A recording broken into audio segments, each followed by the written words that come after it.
Standing by. 10, 9, 8, 7, 6, 5,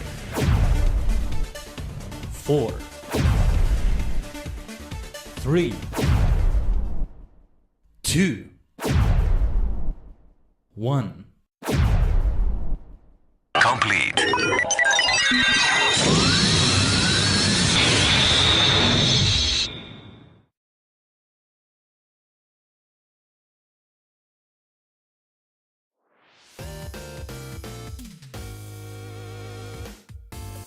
Konnichigen, ohayo gozaimasu. It's your favorite superstar, maniac, the multi-dimensional Tajigen Khaiden.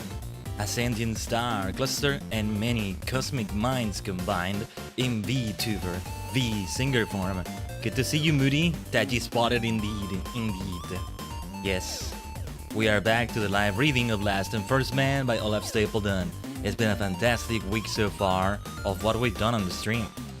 A reminder of what the week has been. We're at the end of the week, But great things we did in Fields of Mystery. We indeed unlocked the Mind Ruins, right? Shadowbringers roll quests. FF14. That was such a great one. Frog. Bring in horses and frogs. There you go. We might need them. I think perhaps by the time of the events we're about to read here, they've gone extinct. Just like a certain other species is gonna go extinct and maybe evolve. But yeah, multi-dimensional donuts yesterday. Believe me, I definitely wanted to do more yesterday, but we did well within the, what was it, 3 hours, 30 something minutes, right?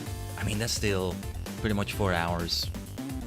Like half of what we did on Friday, which was 8 hours or so. Yeah, the plan is indeed to have Shadowbringers MSQ and this Friday. Stay tuned for that schedule. I think it's very likely that the schedule is gonna be much the same as it was this week. Like, not just... I mean, in terms of what the categories are. Not what we're doing in them, obviously, but I think we should just keep continuing with the Last and First Man readings like this one until we finish it. Every single week, unless something else is more pressing that week, let's say. Like an update, a special event, something like that, right? That needs to take that spot, for example. But yeah, Fields of Mystery, I think this is, given how much there is still to do, we definitely want to go with that as well. So we'll have more Fields of Mystery, I think. That sort of thing. But yeah. And yeah, again, sorry for those in the red dimension who are watching. I'm seeing your messages. I'm seeing your chats, indeed. But they're not, shown in here. Until certain like requirements from the purple dimension change about that. Let's say. They fully change, that is. But also, this reminds me though, speaking of the chat, I need to put a message in the chat saying that I need to phrase it better than last time. I forgot to do this before the stream. Probably should have done it before the stream, but let me see if I can put it in here. What I love about this angle is that you get to appreciate my beautiful star sticker on my face, or star facial mark, or star facial paint, whatever you want to call it. It's all of them at once, maybe. That's the nice thing about being 3D. Like, you really see me turn. And I'm really turning here because I'm looking at my monitor on the right for this, and my monitor on the right is really a big TV screen. But let me sort of how to phrase this.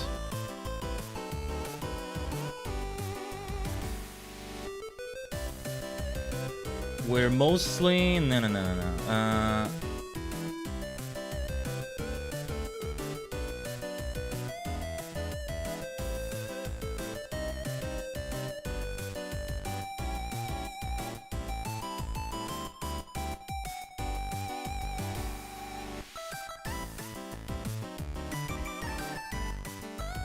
Thanks for chatting with us today.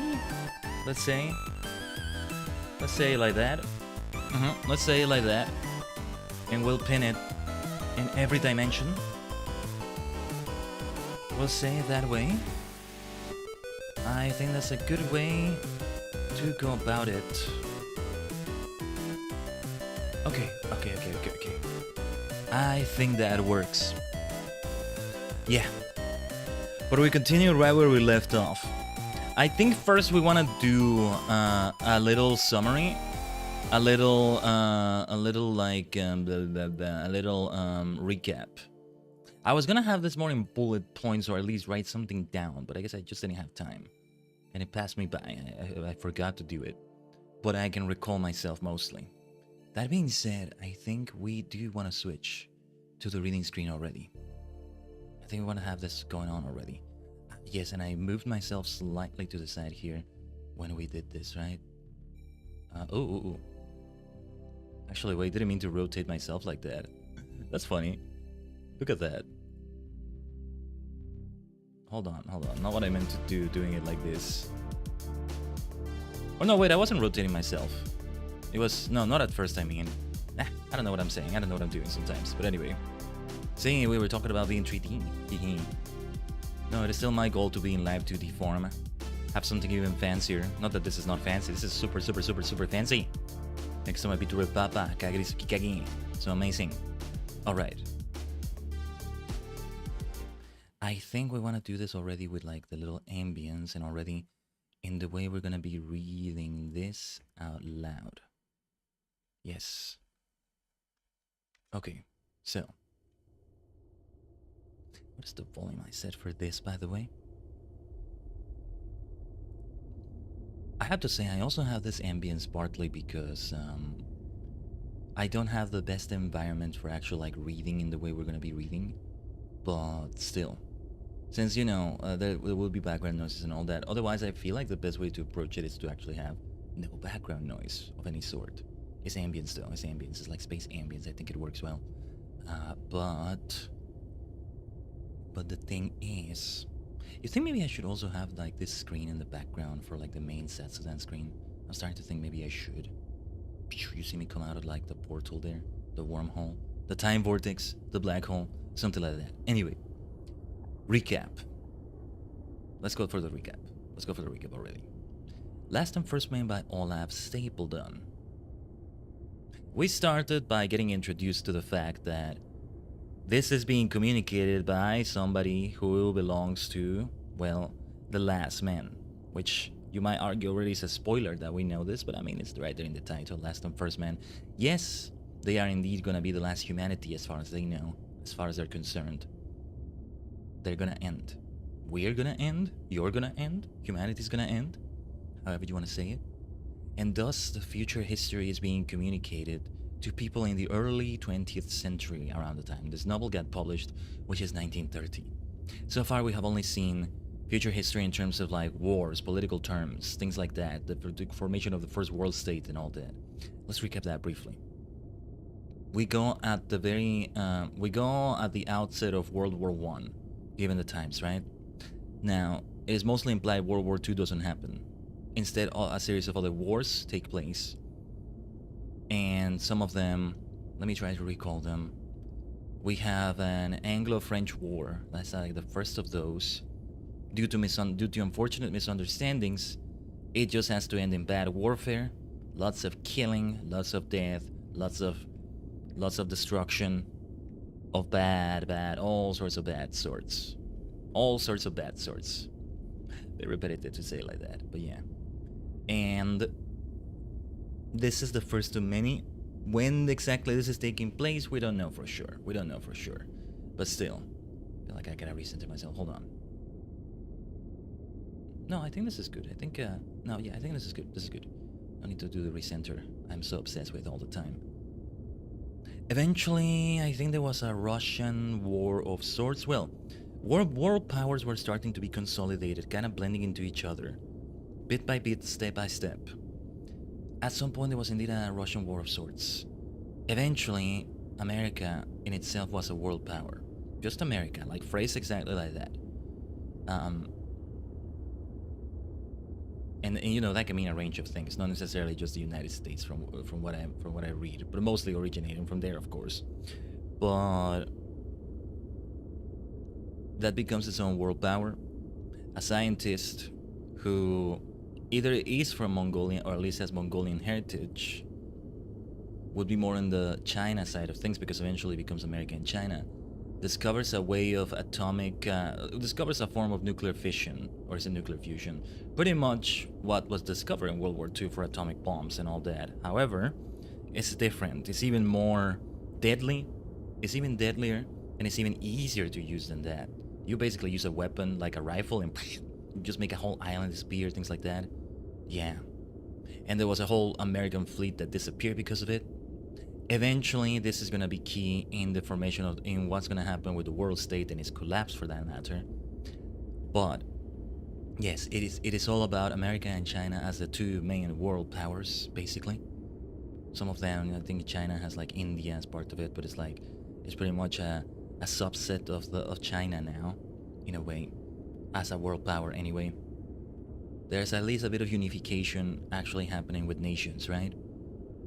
Eventually, America pretty much wins that, all because of an island in the Pacific where the two that will become the founders of the world state meet. One representative from America, one representative from China, both of them arriving in like their own aircraft that they pilot themselves. They meet this woman that has been raised with old values at that time in the future anyway, of sorts, because of an old wise mentor or something. Certain things happen with her. She pretty much just like grabs their attention in a way that also makes the American representative see that the Chinese representative is like, you know what, maybe I shouldn't get along with you. and vice versa. But eventually it does happen as agreed after a bit of an argument, if even it can be called that. That yes, that American representative will be the first world state president, and then the vice president is the other fellow. Or well, the role was called a bit different, but yeah. Chairman, co-chairman, something like that. The world state is indeed formed. This is somewhere in the 25th or 24th century, if I recall correctly, which to me seems very freaking soon, but maybe not. Even within like what's being displayed in this timeline, let's say, the world state gets formed. It lasts for thousands of years, though it evolves in many ways, because the way we see it in the end, I think, is not the way it is at first, and not even within its first 500 years or so. They do mention it goes through iterations, it evolves, but it already is a utopic world state pretty much from the outset, or within its first decade or so. It becomes more utopic, more unified, but also more dystopic as time goes on. As we saw, this is not exactly a dystopia that happens with humanity, the first men. You, we, us, however you want to say it.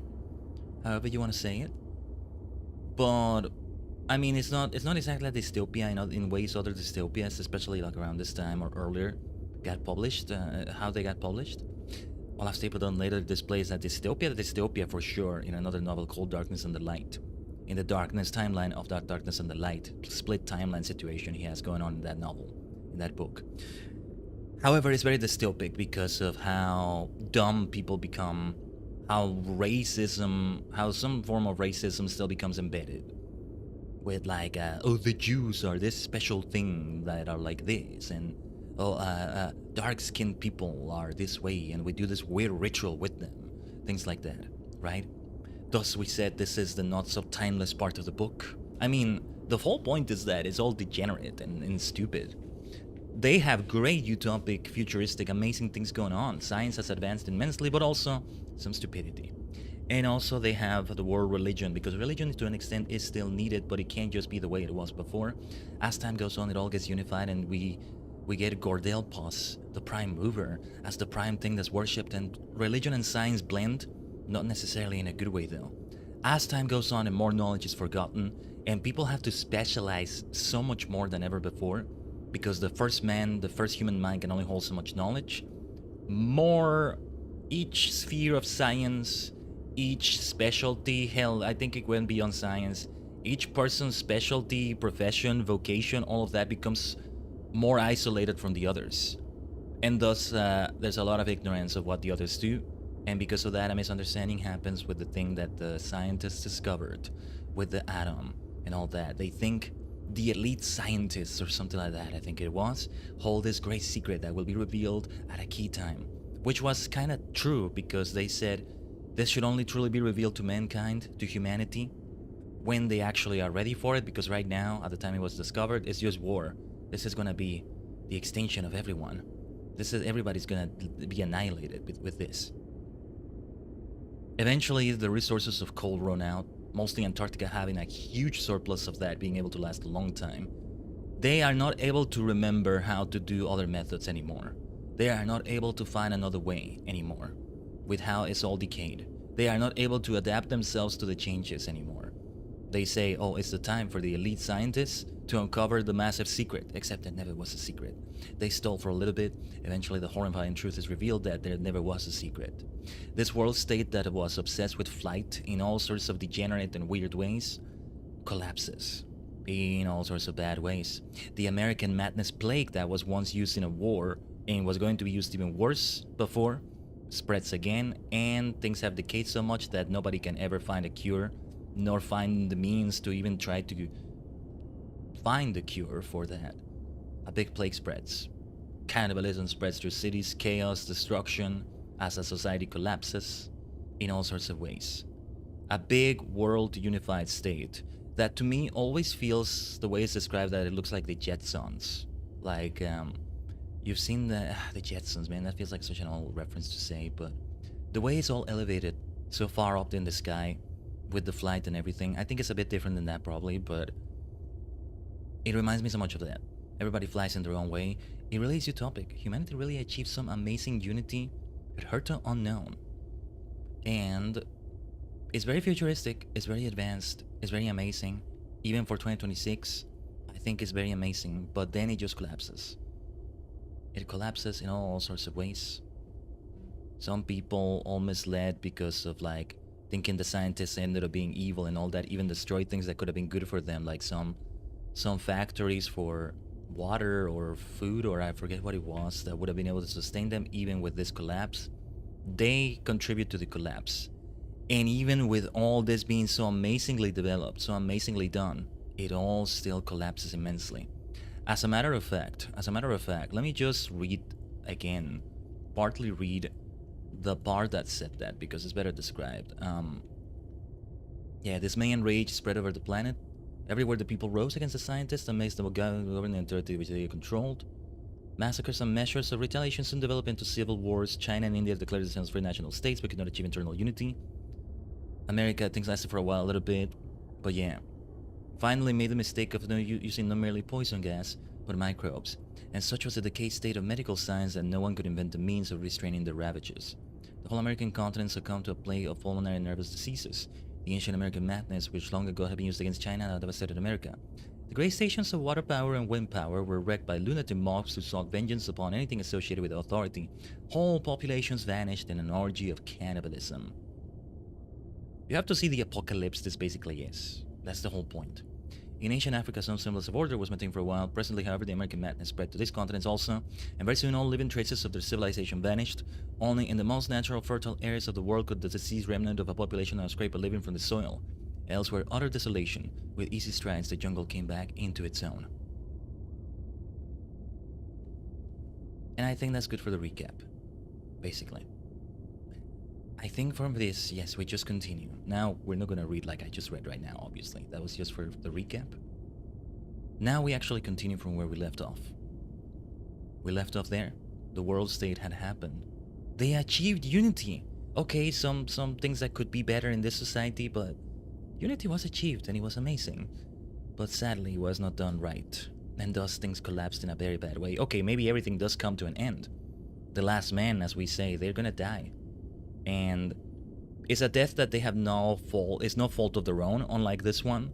But, well, some things do decay in a bad way for them because of this. But getting ahead of myself, we'll see about that. It's true that all things come to an end and all that, but still this collapse, not quite what should have been, so to speak. Not good that it came this way. However, as we have said before, different humanities will happen. These first men, well, they're called the first for a reason. However, their history is not quite done yet. And so let us continue. Tajigen, let's Tajigen travel. We continue reading now. Chapter 5. 1. The First Dark Age. We have reached a period in man's history, rather less than 5,000 years after the life of Newton. In this chapter, we must cover about 115,000 years, and in the next chapter, another 10 million years. That will bring us to a point as remotely future from the first world state as the earliest anthropoids were remotely past. During the first tenth of the first million years after the fall of the world state, during 100,000 years, man remained in complete eclipse. Not till the close of this span, which we will call the First Dark Age, did he struggle once more from savagery through barbarism into civilization, and then his renaissance was relatively brief. From its earliest beginnings to its end, it covered only 15,000 years, and in his final agony, The planet was so seriously damaged that mind lay henceforth in deep slumber for 10 more millions of years. This was the Second Dark Age. Such is the field which we must observe in this and the following chapter. It might have been expected that, after the downfall of the First World State, recovery would have occurred within a few generations. Historians have, indeed, often puzzled over the cause of this surprisingly complete and lasting degradation. Innate human nature was roughly the same immediately after as immediately before the crisis. Yet minds that had easily maintained a world civilization in being proved quite incapable of building a new order on the ruins of the old. Far from recovering, man's estate rapidly deteriorated till it had sunk into abject savagery. Many causes contributed to this result, some relatively superficial and temporary, some profound and lasting. It is as though fate, directing events toward an allotted end, had availed herself of many diverse instruments, none of which would have sufficed alone, though all worked together irresistibly in the same sense. The immediate cause of the helplessness of the race during the actual crisis of the world state was of course the vast epidemic of insanity and still more widespread deterioration of intelligence, which resulted from the use of microbes. This momentary seizure made it impossible for man to check his downfall during his earliest and least unmanageable stage. Later, when the epidemic was spent, even though civilization was already in ruins, a concerted effort of devotion might yet have rebuilt it on a more modest plan. But among the first men, only a minority had ever been capable of wholehearted devotion. The great majority were by nature too much obsessed by private impulses. And in this black period, such was the depth of disillusion and fatigue that even normal resolution was impossible. Not only man's social structure, but the structure of the universe itself, it seemed, had failed. The only reaction was supine despair. 4,000 years of routine had deprived human nature of all its suppleness. To expect these things to refashion their whole behavior were scarcely less unreasonable than to expect ants, when their nest was flooded, to assume the habits of water beetles. But a far more profound and lasting cause doomed the first men to lie prone for a long while, once they had fallen. A subtle physiological change, which it is tempting to call general senescence of the species, was undermining the human body and mind. The chemical equilibrium of each individual was becoming more unstable, so that, little by little, man's unique gift of prolonged youth was being lost. Far more rapidly than of old, his tissues failed to compensate for the wear and tear of living. This disaster was by no means inevitable, but it was brought on by influences peculiar to the makeup of the species and aggravated artificially. For during some thousands of years, man had been living at too high a pressure in a biologically unnatural environment and had found no means of compensating his nature for the strain thus put upon it. Conceive, then, that after the fall of the First World State, the generation slid rapidly through dusk into night. To inhabit those centuries was to live in the conviction of universal decay and under the legend of a mighty past. The population was derived almost wholly from the agriculturists of the old order, and since agriculture had been considered a sluggish and base occupation fit only for sluggish natures, the planet was now peopled with yokels. Deprived of power, machinery, and chemical fertilizers, these bumpkins were hard put to it to keep themselves alive, and indeed only a tenth of their numbers survived the great disaster. The second generation knew civilization only as a legend. Their days were filled with ceaseless tillage and in banding together to fight marauders. Women became once more sexual and domestic chattels. The family, or tribe of families, became the largest social whole. Endless brawls and feuds sprang up between valley and valley, and between the tillers and the brigand swarms. Small military tyrants rose and fell, but no permanent unity of control can be maintained over a wide region. There was no surplus wealth to spend on such luxuries as governments and trained armies. Thus, without appreciable change, the millennia dragged on in squalid drudgery. For these latter-day barbarians were hampered by living in a used planet. Not only were coal and oil no more, but almost no mineral wealth of any kind remained within reach of their feeble instruments and wits. In particular, the minor metals, needed for so many of the multifarious activities of developed material civilization, had long ago disappeared from the more accessible depths of the Earth's crust. Tillage, moreover, was hampered by the fact that iron itself, which was no longer to be had without medical mining, was now inaccessible. Men had been forced to resort once more to stone implements, as their first human ancestors had done, but they lacked both the skill and the persistence of the ancients. Not for them the delicate flaking of the Paleoliths, nor the smooth symmetry of the Neoliths. Their tools were but broken pebbles, chipped improvements upon natural stones. On almost every one they engraved the same pathetic symbol, the swastika or cross, which had been used by the first men as a sacred emblem throughout their existence, though with varying significance.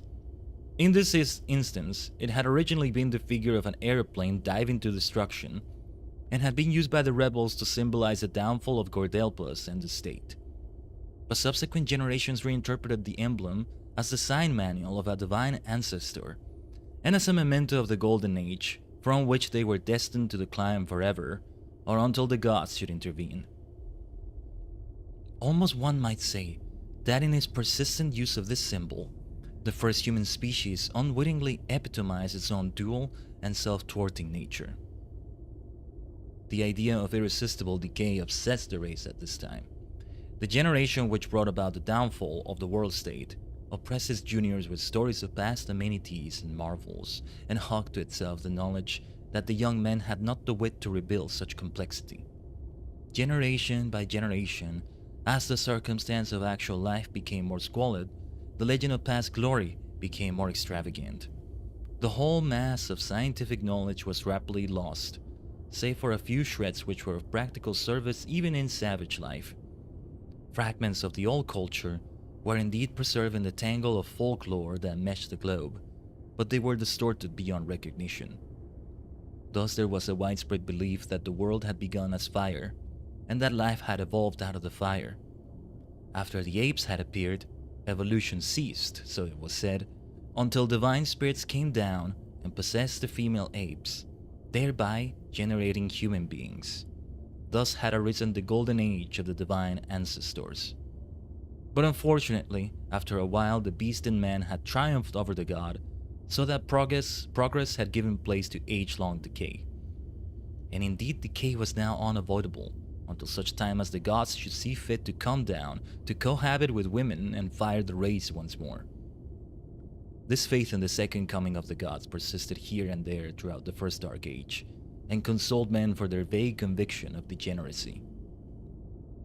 Even at the close of the First Dark Age, the ruins of the ancient residential pylons still characterize every landscape, often with an effect of senile domination over the hovels of latter-day savages.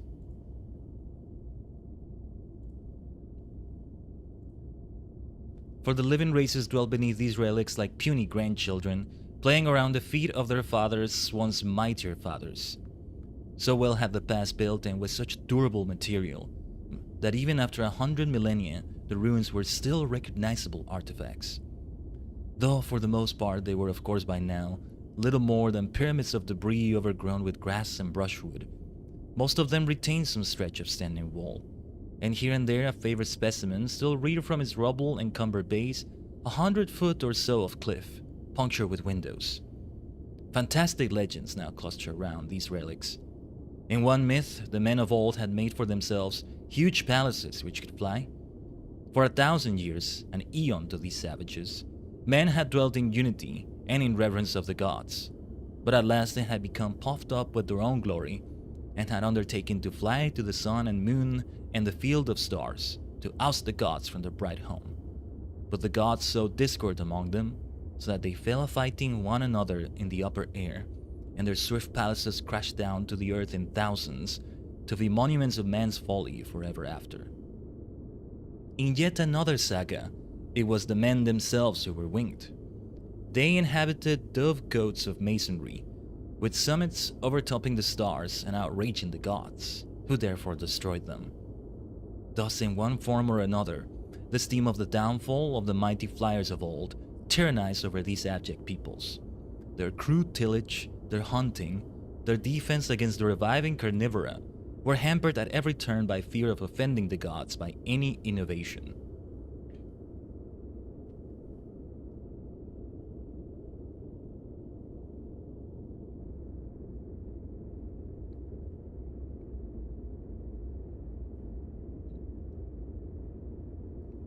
Two, the rise of Patagonia. As the centuries piled up, the human species had inevitably diverged once more into many races in the various geographical areas, and each race consisted of a swarm of tribes, each ignorant of all but its immediate neighbors.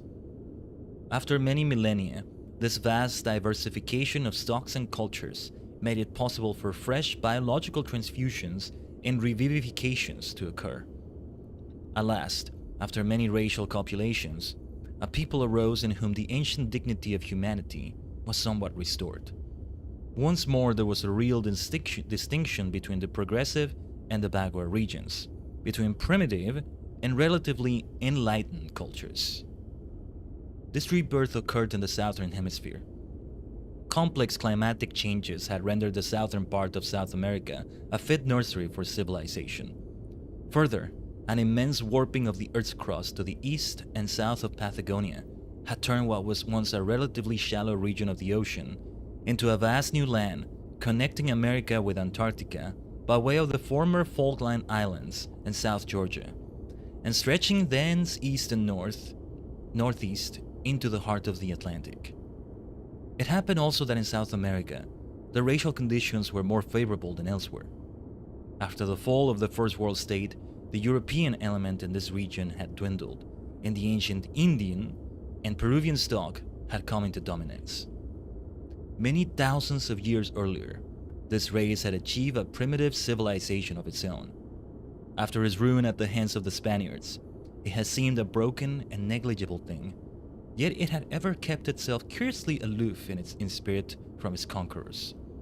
Though the two stocks had mingled inextricably, there remained ever in the remoter parts of this continent a way of life which was foreign to the dominant Americanism. Superficially Americanized, it remained fundamentally Indian and unintelligible to the rest of the world. Throughout the former civilization, this spirit had lain dormant like a seed in winter, but with the return of barbarism, it has sprouted and quietly spread in all directions. From the interaction of this ancient primitive culture and the many other racial elements left over in the continent from the old cosmopolitan civilization, civil life was to begin once more. Thus, in a manner, the Incas were at last to triumph over their conquerors. Various causes, then, combined in South America, and especially in the new and virgin plains of Patagonia, to bring the first dark age to an end. The great theme of mind began to repeat itself, but in a minor key. For a grave disability hampered the Patagonians. They began to grow old before their adolescence was completed. In the days of Einstein, an individual's youth lasted some 25 years, and under the world state, it had been artificially doubled.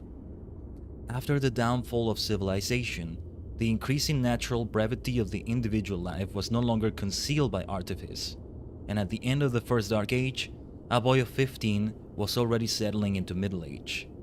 Patagonian civilization at its height afforded considerable ease and security of life, and enabled man to live to 70 or even 80, but the period of sensitive and supple youth remained at the very best little more than a decade and a half. Thus the truly young were never able to contribute to culture before they were already at heart middle-aged. At 15, their bones were definitely becoming brittle, their hair grizzled, their faces lined. Their joints and muscles were stiffening, their brains were no longer quick to learn new adjustments, their fervor was evaporating. It may seem strange that under these circumstances, any kind of civilization could be achieved by the race, that any generation should ever have been able to do more than learn the tricks of its elders. Yet in fact, though progress was never swift, it was steady. For though these beings lacked much of the vigor of youth, they were compensated somewhat by escaping much of youth's fevers and distractions. The first men, in fact, were now a race whose wild oats had been sown, and though their youthful escapades had somewhat crippled them, they had now the advantage of sobriety and singleness of purpose. Though doomed by lassitude and a certain fear of extravagance to fall short of the highest achievements of their predecessors, they avoided much of the wasteful incoherence and mental conflict which had tortured the earlier civilization at its height, though not in its decline. Moreover, because their animal nature was somewhat subdued, the Patagonians were more capable of dispassionate cognition and more inclined toward intellectualism. They were a people in whom rational behavior was less often subverted by passion, though more liable to fail through mere indolence or faint-heartedness. Though they found detachment relatively easy, theirs was the detachment of mere lassitude, not the leap from the prison of life's cravings into a more spacious world. One source of the special character of the Patagonian mind was that in it the sexual impulse was relatively weak. Many obscure causes had helped to temper that lavish sexuality in respect of which the first human species differed from all other animals, even the continuously sexual apes. These causes were diverse, but they combined to produce in the last phase of the life of the species a general curtailment of excess energy. In the Dark Age, the severity of the struggle for existence had thrust the sexual interest back almost into the subordinate place which it occupies in the animal mind. Coitus became a luxury only occasionally desired, while self-preservation had become once more an urgent and ever-present necessity. When at last life began to be easier, sexuality remained in partial eclipse, for the forces of racial senescence were at work. Thus the Patagonian culture differed in mood from all the earlier cultures of the first man. Hitherto it had been the clash of sexuality and social taboo that had generated half the fervor and half the delusions of the race. The excess energy of a victorious species, directed by circumstance into the great river of sex and dammed by social convention, had been canalized for 1,000 labors. And though often it would break loose and lay all waste before it, in the main it had been turned to good account. At all times, indeed, it had been prone to escape in all directions and carve out channels for itself, as a lopped tree stump sends forth not one, but a score of shoots. Hence the richness, diversity, incoherence, violent and uncomprehended cravings and enthusiasms of the earlier peoples. In the Patagonians, there was no such luxuriance. That they were not highly sexual was not in itself a weakness. What mattered was that the springs of energy which formerly happened to flood into the channel of sex were themselves impoverished. Conceive then, a small and curiously sober people established east of the ancient Bahia Blanca and advancing century by century over the plains and up the valleys. In time, it reached and encircled the heights which were once the island of South Georgia, while to the north and west it spread into the Brazilian highlands and over the Andes. Definitely of higher type than any of their neighbors, definitely more vigorous and acute, the Patagonians were without serious rivals. And since by temperament they were peaceable and conciliatory, their cultural progress was little delayed, either by military imperialism or internal strife. Like their predecessors in the Northern Hemisphere, they passed through phases of disruption and union, retrogression and regeneration, but their career was on the whole more steadily progressive and less dramatic than anything that had occurred before. Earlier peoples had led from barbarism to civil life and collapsed again within 1,000 years. The slow march of the Patagonians took 10 times as long to pass from a tribal to a civic organization.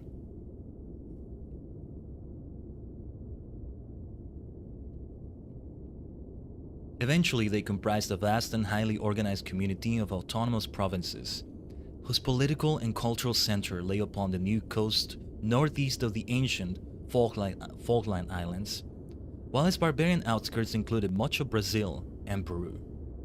The absence of serious strife between the various parts of this empire was due partly to an innately pacific disposition, partly to a genius for organization. These influences were strengthened by a curiously potent tradition of cosmopolitanism or human unity, which had been born in the agony of disunion before the days of the world state, and was so burnt into men's hearts that it survived as an element of myth even through the Dark Age. So powerful was this tradition that even when the sailing ships of Patagonia had founded colonies in remote Africa and Australia, these new communities remained at heart one with the mother country. Even with the almost Nordic culture of the new and temperate Antarctic coasts had outshone the ancient center, the political harmony of the race was never in danger.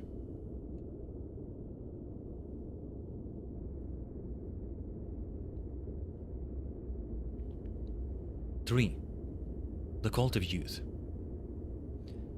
The Patagonians passed through all the spiritual phases that earlier races had experienced, but in a distinctive manner. They had their primitive tribal religion, derived from the dark past, and based on the fear of natural forces. They had their monotheistic impersonation of power as a vindictive creator. Their most adored racial hero was a god-man who abolished the old religion of fear. They had their phases also of devout ritual, and their phases of rationalism, and again their phases of empirical curiosity. Most significant for the historian, who would understand their special mentality, is the theme of the God-Man. So curiously did it resemble, yet differ from, similar themes in earlier cultures of the first human species. He was conceived as eternally adolescent, and as mystically the son of all men and women. Far from being the elder brother, he was the favorite child. And indeed he epitomizes that youthful energy and enthusiasm which the race now guessed was slipping away from it. Though the sexual interest of this people was weak, the parental interest was curiously strong. But the worship of the favored son was not merely parental. It expressed also both the individual's craving for his own lost youth and his obscure sense that the race itself was senescent. It was believed that the prophet had actually lived a century as a fresh adolescent. He was designated the boy who refused to grow up.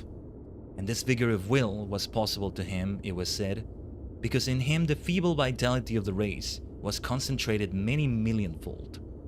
For he was the fruit of all parental passion that ever was and would be, and as such, he was divine. Primarily, he was the Son of Man, but also he was God. For God in this religion was no prime creator, but the fruit of man's endeavor. The creator was brute power, which had quite inadvertently begotten a being nobler than itself. God, the adorable, was the eternal outcome of man's labor in time, the eternally realized promise of what man himself should become.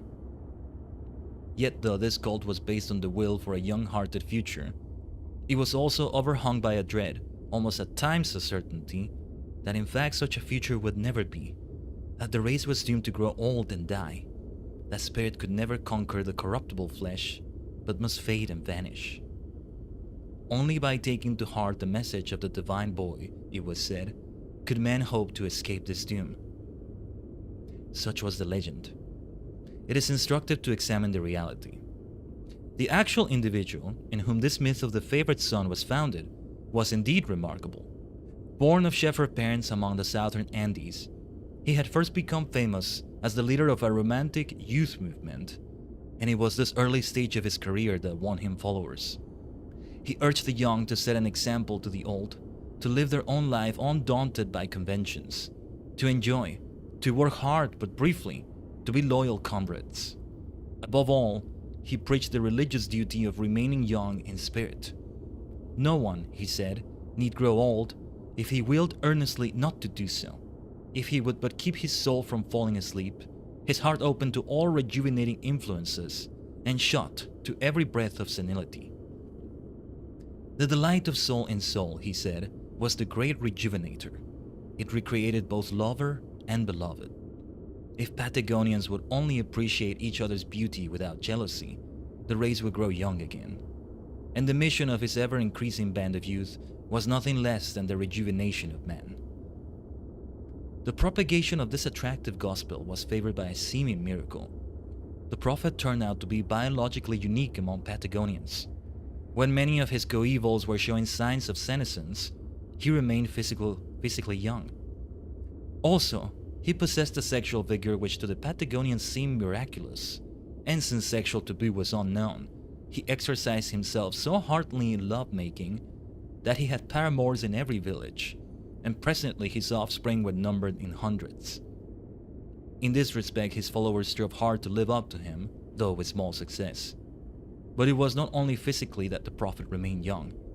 He preserved also a striking youthful agility of mind. His sexual prodigality, though startling to his contemporaries, was in him a temperate overflow of surplus energy. Far from exhausting him, it refreshed him. Presently, however, this exuberance gave place to a more sober life of work and meditation. It was in this period that he began to differentiate himself mentally from his fellows.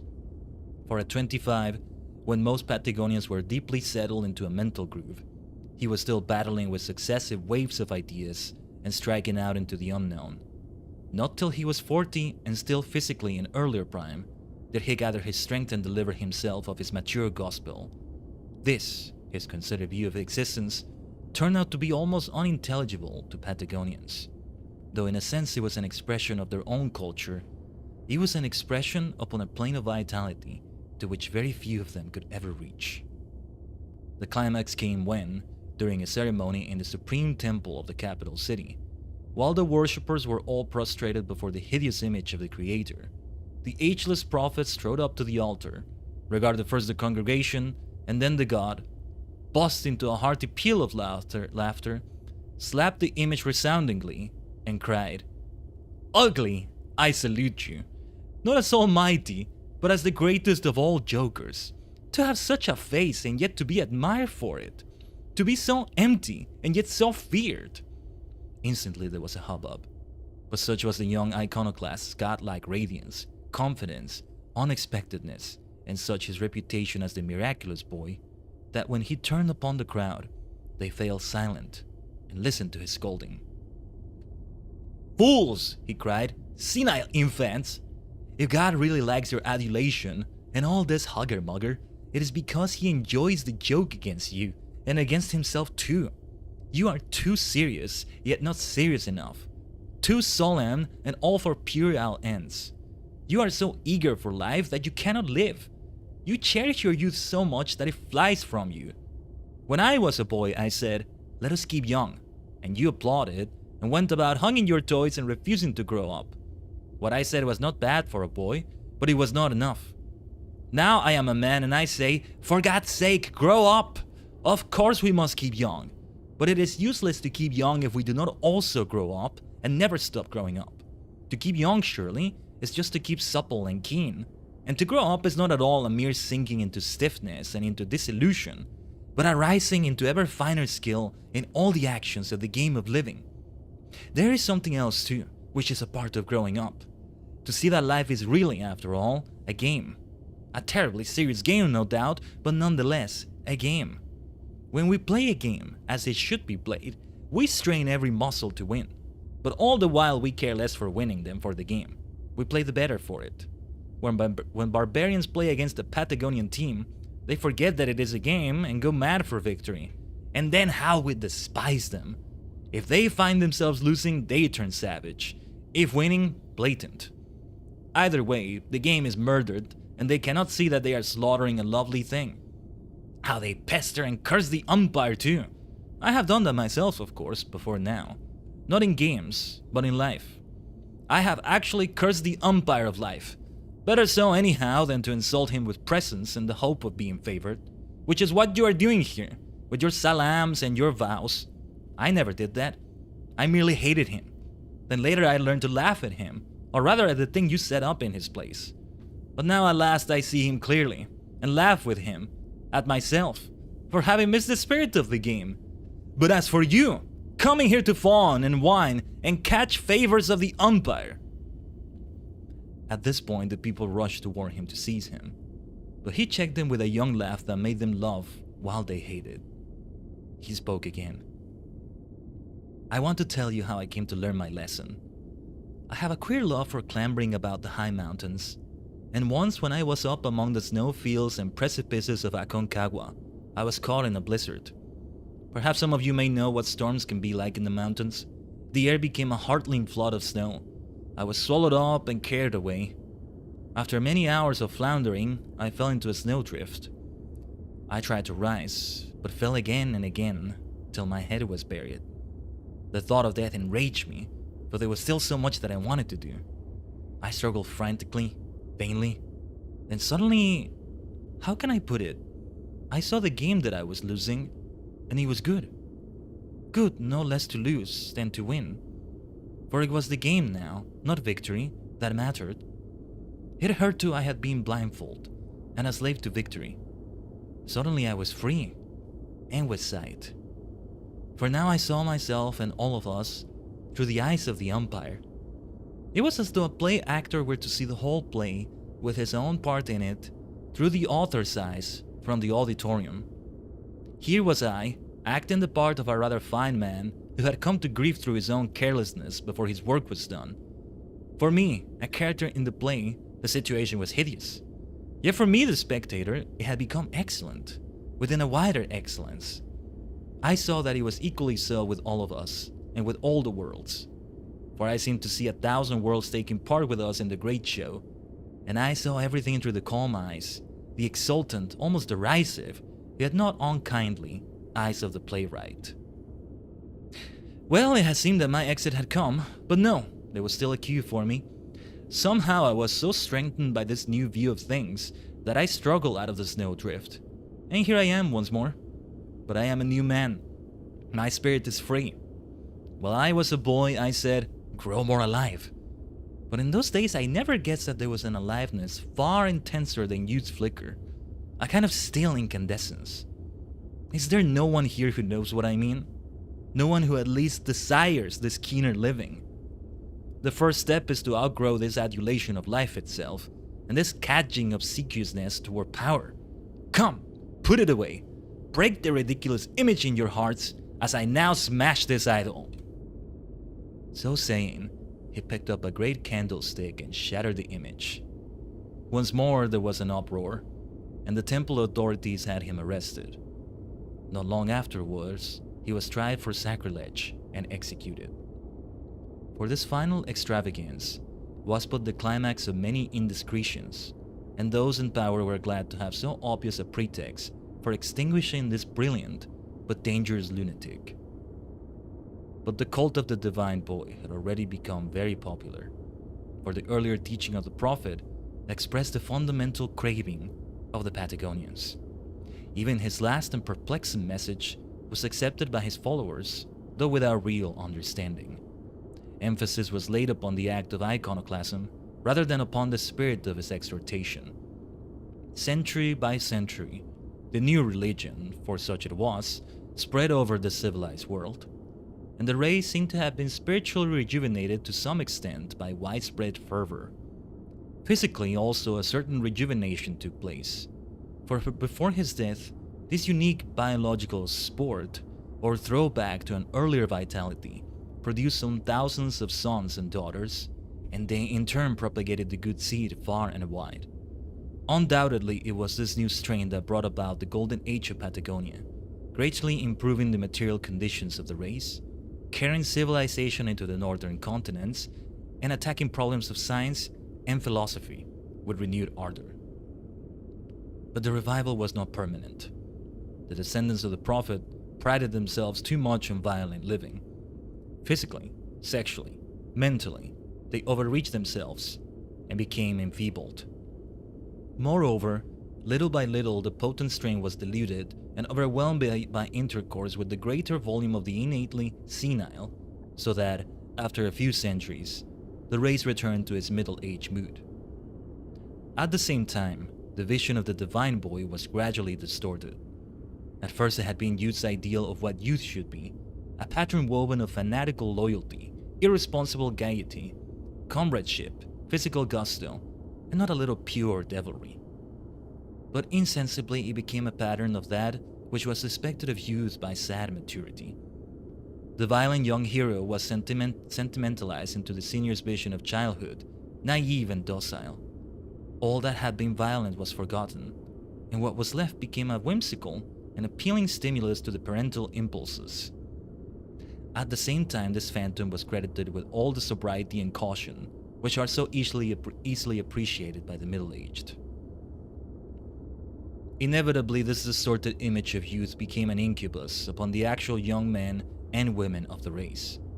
It was held up as the model social virtue, but it was a model to which they could never conform without doing violence to their best nature, since it was not any longer an expression of youth at all. Just as, in an earlier age, women had been idealized and at the same time hobbled, so now, youth. Some few indeed, throughout the history of Patagonia, attained a clearer vision of the prophet. Fewer still were able to enter into the spirit of his final message, in which his enduring youthfulness raised him to a maturity alien to Patagonia. For the tragedy of this people was not so much their senescence as their arrested growth. Feeling themselves old, they yearned to be young again.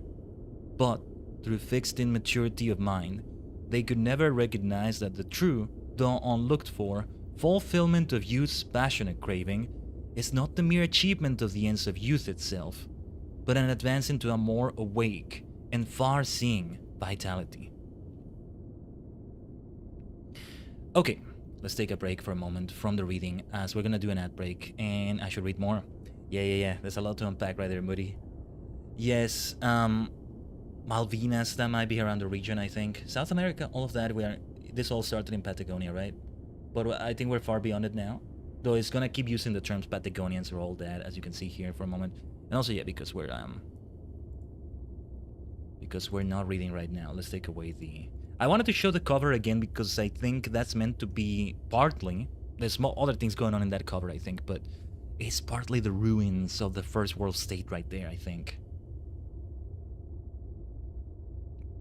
Or potentially the ruins of something from the 18th Man much later on, but again, we're getting ahead of ourselves.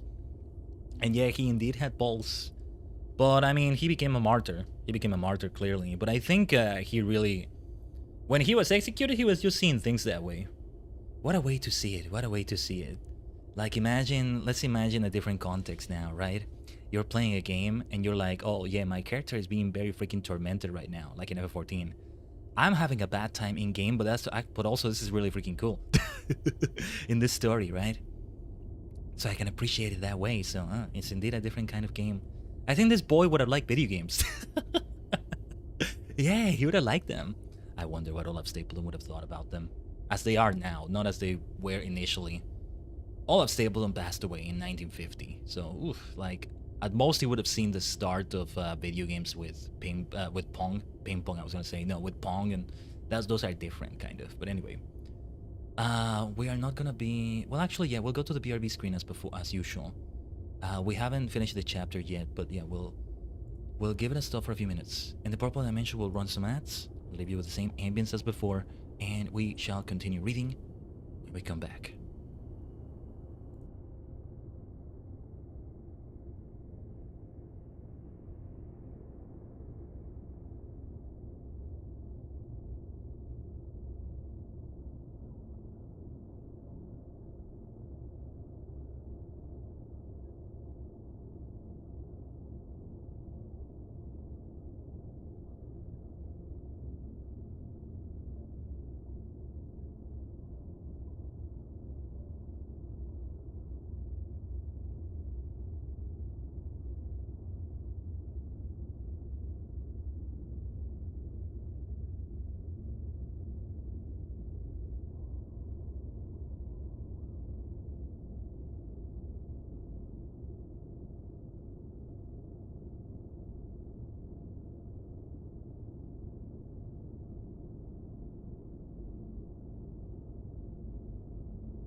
Thank you for waiting, Tajigen. Omatase shimashita. That took a bit longer than I wanted to, but thank you so much for waiting.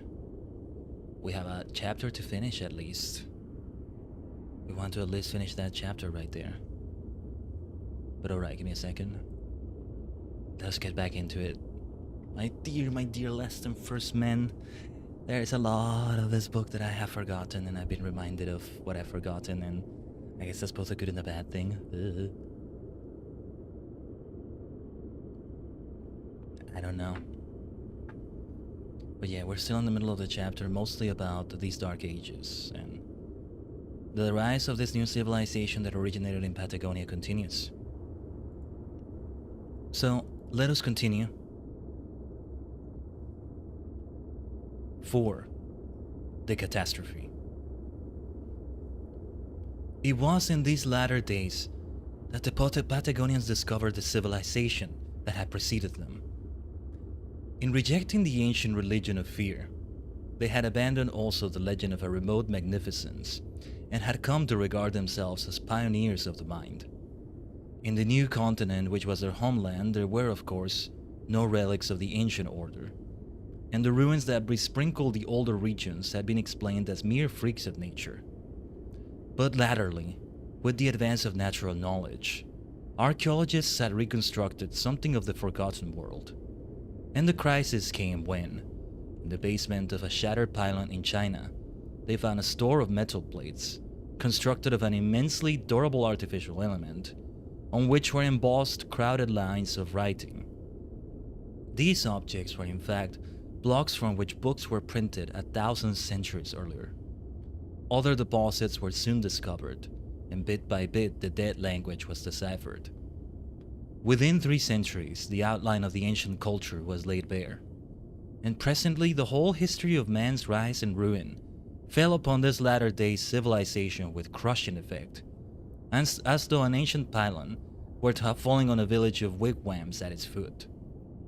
The pioneers discovered that all the ground, which they had so painfully won from the wild, had been conquered long ago and lost. That on the material side their glory was nothing beside the glory of the past, and that in the sphere of mind they had established only a few scattered settlements where formerly was an empire. The Patagonian system of natural knowledge had been scarcely further advanced than that of pre-Newtonian Europe. They had done little more than conceive the scientific spirit and unlearn a few superstitions, and now suddenly they came into a vast inheritance of thought.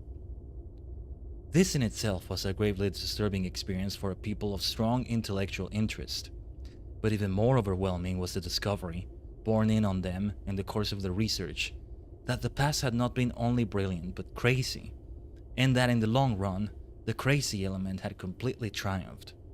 For the Patagonian mind was by now too sane and empirical to accept the ancient knowledge without testing it. The findings of the archaeologists were handed over to the physicists and other scientists, and their firm thought and valuation of Europe and America at their zenith were soon distinguished from the degenerate products of the world state. The upshot of this impact with a more developed civilization was dramatic and tragic. It divided the Patagonians into loyalists and rebels, into those who clung to the view that the new learning was a satanic lie and those who faced the facts. To the former party, the facts were thoroughly depressing. The latter, though overawed, found in them a compelling majesty and also a hope. That the earth was a mote among the star clouds was the least subversive of the new doctrines, for the Patagonians had already abandoned the geocentric view. What was so distressing to the reactionaries was the theory that an earlier race had long ago possessed and spent the vitality that they themselves so craved. The Party of Progress, on the other hand, urged that this vast new knowledge must be used, and that, thus equipped, Patagonia might compensate for lack of youthfulness by superior sanity. This divergence of will resulted in a physical conflict such as had never before occurred in the Patagonian world. Something like nationalism emerged. The more vigorous Antarctic coasts became modern, while Patagonia itself clung to the older culture. There were several wars, but as physics and chemistry advanced in Antarctica, the Southerners were able to devise engines of war, which the Northerners could not resist. In a couple of centuries, the new culture had triumphed. The world was once more unified. Hitherto Patagonian civilization had been of a medieval type. Under the influence of physics and chemistry, it began to change. Wind and water power began to be used for the generation of electricity. Vast mining operations were undertaken in search of the metals and other minerals which no longer occurred at easy depths. Architecture began to make use of steel. Electrically driven airplanes were made, but without real success. And this failure was symptomatic, for the Patagonians were not sufficiently foolhardy to master aviation, even had their planes been more efficient. They themselves naturally attributed their failure wholly to lack of a convenient source of power, such as the ancient petrol. Indeed, this lack of oil and coal hampered them at every turn. Volcanic power, of course, was available, but never having been really mastered by the more resourceful ancients, it defeated the Patagonians completely. As a matter of fact, in wind and water they had all that was needed. The resources of the whole planet were available, and the world population was less than 100 million. With this source alone, they could never, indeed, have competed in luxury with the earlier world state, but they might well have achieved something like utopia. But this was not to be. Industrialism, though accompanied by only a slow increase of population, produced in time most of the social discourse which had almost ruined their predecessors. To them, it appeared that all their troubles would be solved if only their material power were far ampler. This strong and scarcely rational conviction was a symptom of the ruling obsession, the craving for increased vitality. Under these circumstances, it was natural that one event and one strand of ancient history should fascinate them. The secret of limitless material power had once been known and lost. Why should not Patagonians rediscover it and use it with their superior sanity to bring heaven on earth? The ancients, no doubt, did well to forego this dangerous source of power. But the Patagonians, level-headed and single-minded, need have no fear.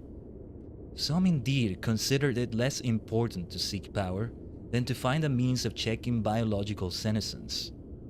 But unfortunately, though physical science had advanced so rapidly, the more subtle biological sciences had remained backward, largely because among the ancients themselves, little more had been done than to prepare their way.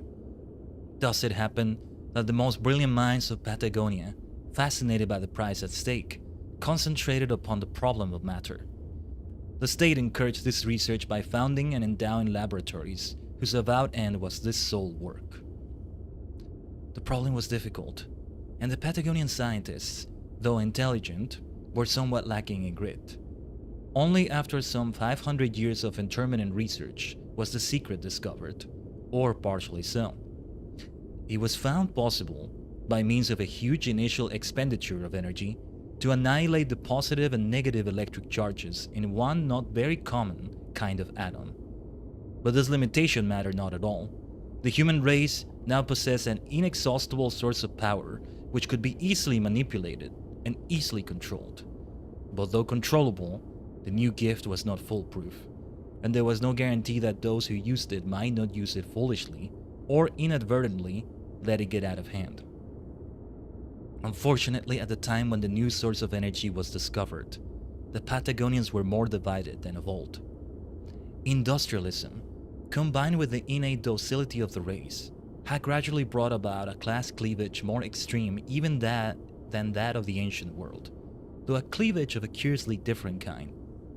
The strongly parental disposition of the average Patagonian prevented the dominant class from such brutal exploitation as had formerly occurred. Save during the first century of industrialism, there was no serious physical suffering among the proletariat. A paternal government saw to it that all Patagonians were at least properly fed and clothed, that all had ample leisure and opportunities of amusement. At the same time, they saw to it also that the populace became more and more regimented. As in the First World State, civil authority was once more in the hands of a small group of masters of industry, but with a difference. Formerly, the dominant motive of big business had been an almost mystical passion for the creation of activity. Now the ruling minority regarded themselves as standing towards the populace in loco parentis and aimed at creating a young-hearted people, simple, gay, vigorous, and loyal. Their ideal of the state was something between a preparatory school under a sympathetic but strict adult staff and a joint stock company, in which the shareholders retain only one function: to delegate their powers thankfully to a set of brilliant directors. That the system had worked so well and survived so long was due not only to innate Patagonian docility, but also to the principle by which the governing class recruited itself. One lesson at least had been learned from the bad example of the earlier civilization, namely respect for intelligence. By a system of careful testing, the brightest children were selected from all classes and trained to be governors. Even the children of the governors themselves were subjected to the same examination, and only those who qualified were sent to the schools for young governors. Some corruption no doubt existed, but in the main, this system worked. The children thus selected were very carefully trained in theory and practice as organizers, scientists, priests, and logicians. The less brilliant children of the race were educated very differently from the young governors. It was impressed on them that they were less able than the others. They were taught to respect the governors as superior beings who were called upon to serve the community in specially skilled and arduous work simply because of their ability. It would not be true to say that the less intelligent were educated merely to be slaves. Rather, they were expected to be the docile, diligent, and happy sons and daughters of the fatherland. They were taught to be loyal and optimistic. They were given vocational training for their various occupations and encouraged to use their intelligence as much as possible upon the planes suited to it. But the affairs of the state and the problems of religion and theoretical science were strictly forbidden. The official doctrine of the beauty of youth was fundamental in their education. They were taught all the conventional virtues of youth, and in particular, modesty and simplicity. As a class, they were extremely healthy, for physical training was a very important part of education in Patagonia. Moreover, the universal practice of sunbathing, which was a religious rite, was especially encouraged among the proletariat, as it was believed to keep the body young and the mind placid. The leisure of the governed class was devoted mostly to athletics and other sport, physical and mental. Music and other forms of art were also practiced, for these were considered fit occupations for juveniles. The government exercised a censorship over artistic products, but it was seldom enforced, for the common folk of Patagonia were mostly too phlegmatic and too busy to conceive anything but the most obvious and respectable art. They were fully occupied with work and pleasure. They suffered no sexual restraints. Their impersonal interests were satisfied with the official religion of youth worship and loyalty to the community. This placid condition lasted for some 400 years after the first century of industrialism. But as time passed, the mental difference between the two classes increased. Superior intelligence became rarer and rarer among the proletariat. The governors were recruited more and more from their own offspring, until finally they became an hereditary caste. The gulf widened. The governors began to lose all mental contact with the governed. They made a mistake which could never have been committed had their psychology kept pace with their other sciences. Ever confronted with the workers' lack of intelligence, they came to treat them more and more as children, and forgot that, though simple, they were grown men and women who needed to feel themselves as free partners in a great human enterprise. Formerly, this illusion of responsibility had been sedulously encouraged. But as the gulf widened, the proletarians were treated rather as infants than as adolescents, rather as well cared for domestic animals than as human beings. Their lives became more and more minutely, though benevolently, systematized for them. At the same time, less care was taken to educate them up to an understanding and appreciation of the common human enterprise. Under these circumstances, the temper of the people changed. Though their material condition was better than had ever been known before, save under the First World State, They became listless, discontented, mischievous, ungrateful to their superiors. Such was the state of affairs when the new source of energy was discovered. The world community consisted of two very different elements. First, a small, highly intellectual caste, passionately devoted to the state and to the advancement of culture amongst themselves. And second, a much more numerous population of rather obtuse, physically well cared for, and spiritually starved industrialists.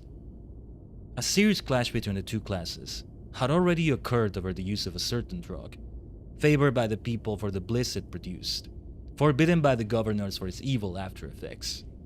The drug was abolished, but the motive was misinterpreted by the proletariat. This incident brought to the surface a hate that had for long been gathering strength in the popular mind, though unwittingly. When rumor got afoot that in future mechanical power would be unlimited, the people expected a millennium. Everyone would have his own limitless source of energy. Work would cease. Pleasure would be increased to infinity. Unfortunately, the first use made of the new power was extensive mining at unheard-of depths in search of metals and other minerals, which had long ago ceased to be available near the surface. This involved difficult and dangerous work for the miners. There were casualties. Riots occurred. The new power was used upon the rioters with murderous effect, the governors declaring that, though their paternal hearts bled for their foolish children, this chastisement was necessary to prevent worse evils. The workers were urged to face their troubles with that detachment which the divine boy had preached in his final phase. But this advice was greeted with the derision which it deserved. Further strikes, riots, assassinations. The proletariat had scarcely more power against their masters than sheep against the shepherd, for they had not the brains for large-scale organization. But it was through one of these pathetically futile rebellions that Patagonia was at last destroyed. A petty dispute had occurred in one of the new mines. The management refused to allow miners to teach their trade to their sons, for vocational education, it was said, should be carried on professionally. Indignation against this interference with parental authority caused a sudden flash of the old rage. A power unit was seized, and after a bout of insane monkeying with the machinery, the mischief makers inadvertently got things into such a state that alas, the awful djinn of physical energy was able to wrench off his fetters and rage over the planet. The first explosion was enough to blow up the mountain range above the mine. In those mountains were huge tracts of the critical element, and these were detonated by rays from the initial explosion.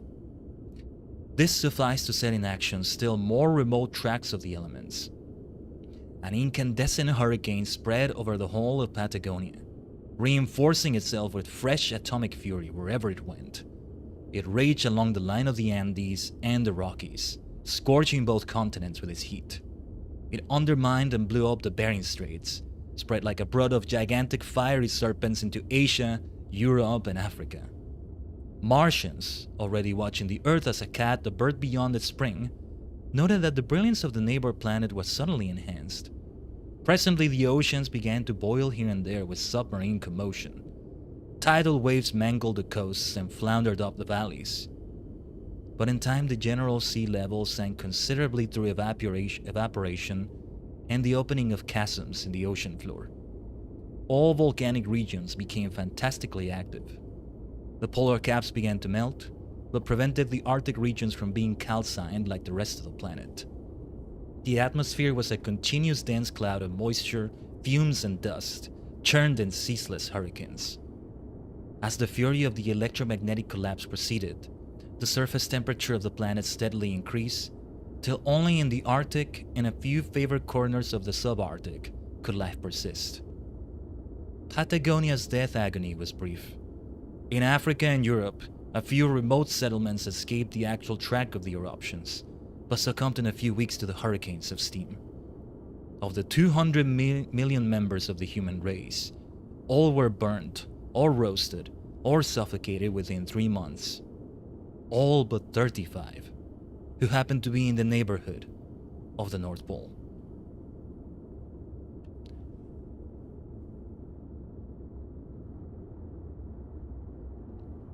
Boom. So we've come to this point now, Tajigen. So we've come to an even mightier apocalypse than the last apocalypse, one might say. Let's continue reading. Give me a second, actually. Give me a second.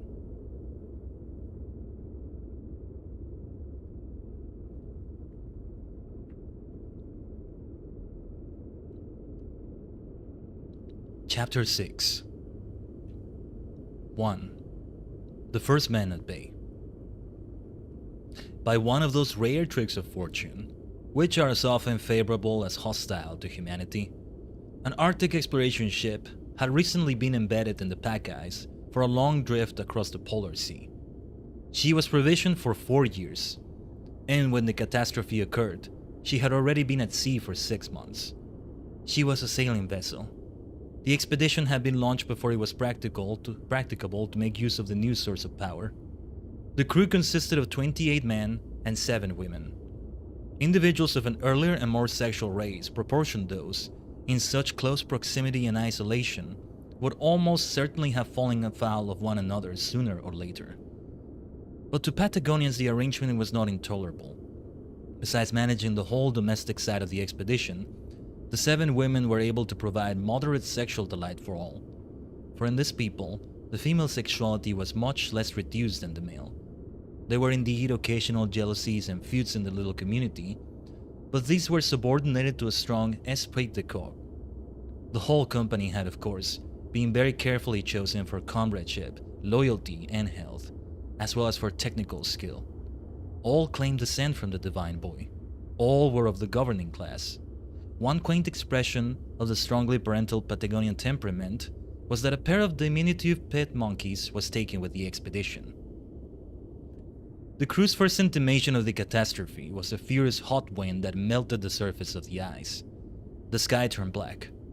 The Arctic summer became a weird and sultry night, turned by fantastic thunderstorms. Rain crashed on the ship's deck in a continuous waterfall. Clouds of pungent smoke and dust irritated the eyes and nose. Submarine earthquakes buckled the pack ice. A year after the explosion, the ship was laboring in tempestuous and berg-strewn water near the pole. The bewildered little company now began to feel its way south, but as they proceeded, the air became more fiercely hot and pungent, the storms more savage. Another 12 months were spent in beating about the Polar Sea, ever and again retreating north from the impossible southern weather. But at length conditions improved slightly, and with great difficulty these few survivors of the human race approached their original objective in Norway, to find that the lowlands were a scorched and lifeless desert, while on the heights the valley vegetation was already struggling to establish itself in patches of sickly green. Their base town had been flattened by a hurricane, and the skeletons of its population still lay in the streets. They coasted further south. Everywhere the same desolation. Hoping that the disturbance might be merely local, they hid around the British Isles and doubled back on France. But France turned out to be an appalling chaos of volcanoes. With a change of wind, the sea around them was infuriated with falling debris, often red hot.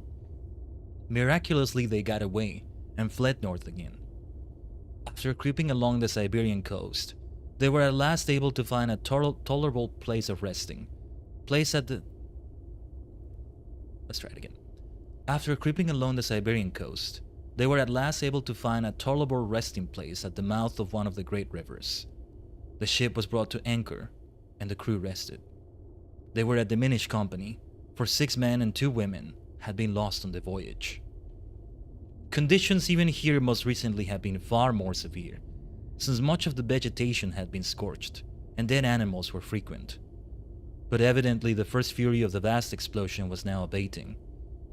By this time the voyagers were beginning to realize the truth. They remember the half-jocular prophecies that the new power would sooner or later wreck the planet. Prophecies which had evidently been all too well founded. There had been a worldwide disaster, and they themselves had been saved only by the remoteness and the Arctic ice from a fate that had probably overwhelmed all their fellow men. So desperate was the outlook for a handful of exhausted persons on a devastated planet that some urged suicide. All dallied with the idea, save a woman, who had unexpectedly become pregnant. In her, The strong parental disposition of her race was now awakened, and she implored the party to make a fight for the sake of her child. Reminded that the baby would only be born into a life of hardship, she reiterated with more persistence than reason, "My baby must live." The men shrugged their shoulders, but as their tired bodies recovered after the recent struggle, they began to realize the solemnity of their position. It was one of the biologists who expressed the thought which was already present to all. There was at least a chance of survival, and if ever men and women had a sacred duty, surely these had, for they were now the sole trustees of the human spirit. At whatever cost of toil and misery, they must people the earth again. This common purpose now began to exalt them, and brought them all into a rare intimacy. "We are ordinary folk," said the biologist, "but somehow we must become great." And they were indeed, in a manner, made great by their unique position. In generous minds, a common purpose and common suffering breed a deep passion of comradeship, expressed perhaps not in words, but in acts of devotion. These, in their loneliness and their sense of obligation, experience not only comradeship, but a vivid communion with one another as instruments of a sacred cause. The party now began to build a settlement beside the river. Though the whole area had of course been devastated, vegetation had soon revived, from roots and seeds, buried or windborne. The countryside was now green with those plants that had been able to adjust themselves to the new climate. Animals had suffered far more seriously. Save for the Arctic fox, a few small rodents, and one herd of reindeer, none were left but the dwellers in the actual Arctic seas, the polar bear, various cetaceans, and seals. Of fish there were plenty. Birds in great numbers had crowded out of the south, and had died off in thousands through lack of food, but certain species were already adjusting themselves to the new environment. Indeed, the whole remaining fauna and flora of the planet was passing through a phase of rapid and very painful readjustment. Many well-established species had wholly failed to get a footing in the new world, while certain hitherto insignificant types were able to forge ahead. The party found it possible to grow maize and even rice from seed brought from a ruined store in Norway.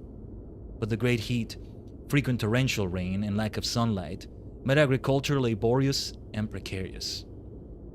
Moreover, the atmosphere had become seriously impure, and the human organism had not yet succeeded in adapting itself. Consequently, the party were permanently tired and liable to disease. The pregnant woman had died in childbirth, but her baby lived. It became the party's most sacred object, for it kindled in every mind the strong parental disposition so characteristic of Patagonians. Little by little, the numbers of the settlement were reduced by sickness, hurricanes, and volcanic gases. But in time they achieved a kind of equilibrium with their environment, and even a certain strenuous amenity of life. As their prosperity increased, however, their unity diminished. Differences of temperament began to be dangerous. Among the men, 2 leaders had emerged, or rather 1 leader and a critic. The original head of the expedition had proved quite incapable of dealing with the new situation and had at last committed suicide. The company had then chosen the second navigating officer as their chief and had chosen him unanimously.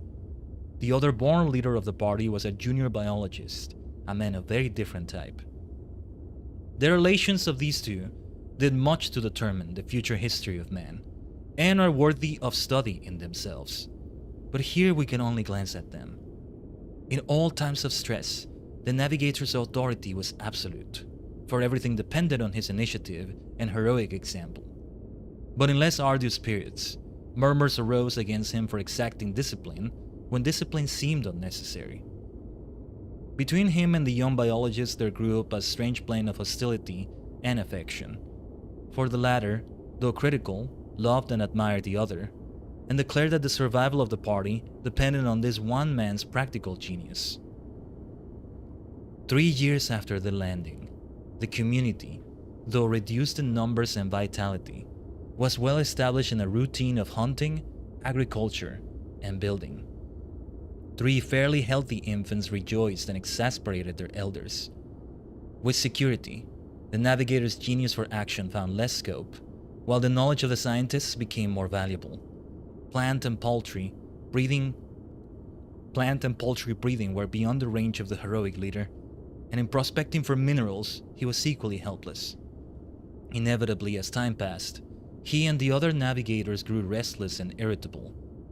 And at last, when the leader decreed that the party should take to the ship and explore for better land, a serious dispute occurred. All the seafarers applauded, but the scientists, partly through clear understanding of the calamity that had befallen the planet, partly through repugnance at the hardship involved, refused to go. Violent emotions were aroused, but both sides restrained themselves through well-tried mutual respect and loyalty to the community. Then suddenly sexual passion set alight to the tinder. The woman who, by general consent, had come to be queen of the settlement and was regarded as sacred to the leader, asserted her independence by sleeping with one of the scientists. The leader surprised them and in sudden rage killed the young man. The little community at once fell into two armed factions and more blood was shed. Very soon, however, the folly and sacrilege of this brawl became evident to these few survivors of a civilized race, and after a parley, a grave decision was made. The company was to be divided. One party, consisting of 5 men and 2 women, under the young biologist, was to remain in the settlement. The leader himself, with the remaining 9 men and 2 women, were to navigate the ship toward Europe in search of a better land. They promised to send word, if possible, during the following year. With this decision taken, the 2 parties once more became amicable. All worked to equip the pioneers. When at last it was the time of departure, there was a solemn leave-taking. Everyone was relieved at the cessation of a painful incompatibility, but more poignant than relief was the distressed affection of those who had so long been comrades in a sacred enterprise. It was a parting even more momentous than was supposed, for from this act arose at length 2 distinct human species. Those who stayed behind heard no more of the wanderers, and finally concluded that they had come to grief. But in fact, they were driven west and south, west past Iceland, now a cluster of volcanoes, to Labrador. On this voyage through fantastic storms and oceanic convulsions, they lost nearly half their number, and were at last unable to work the ship.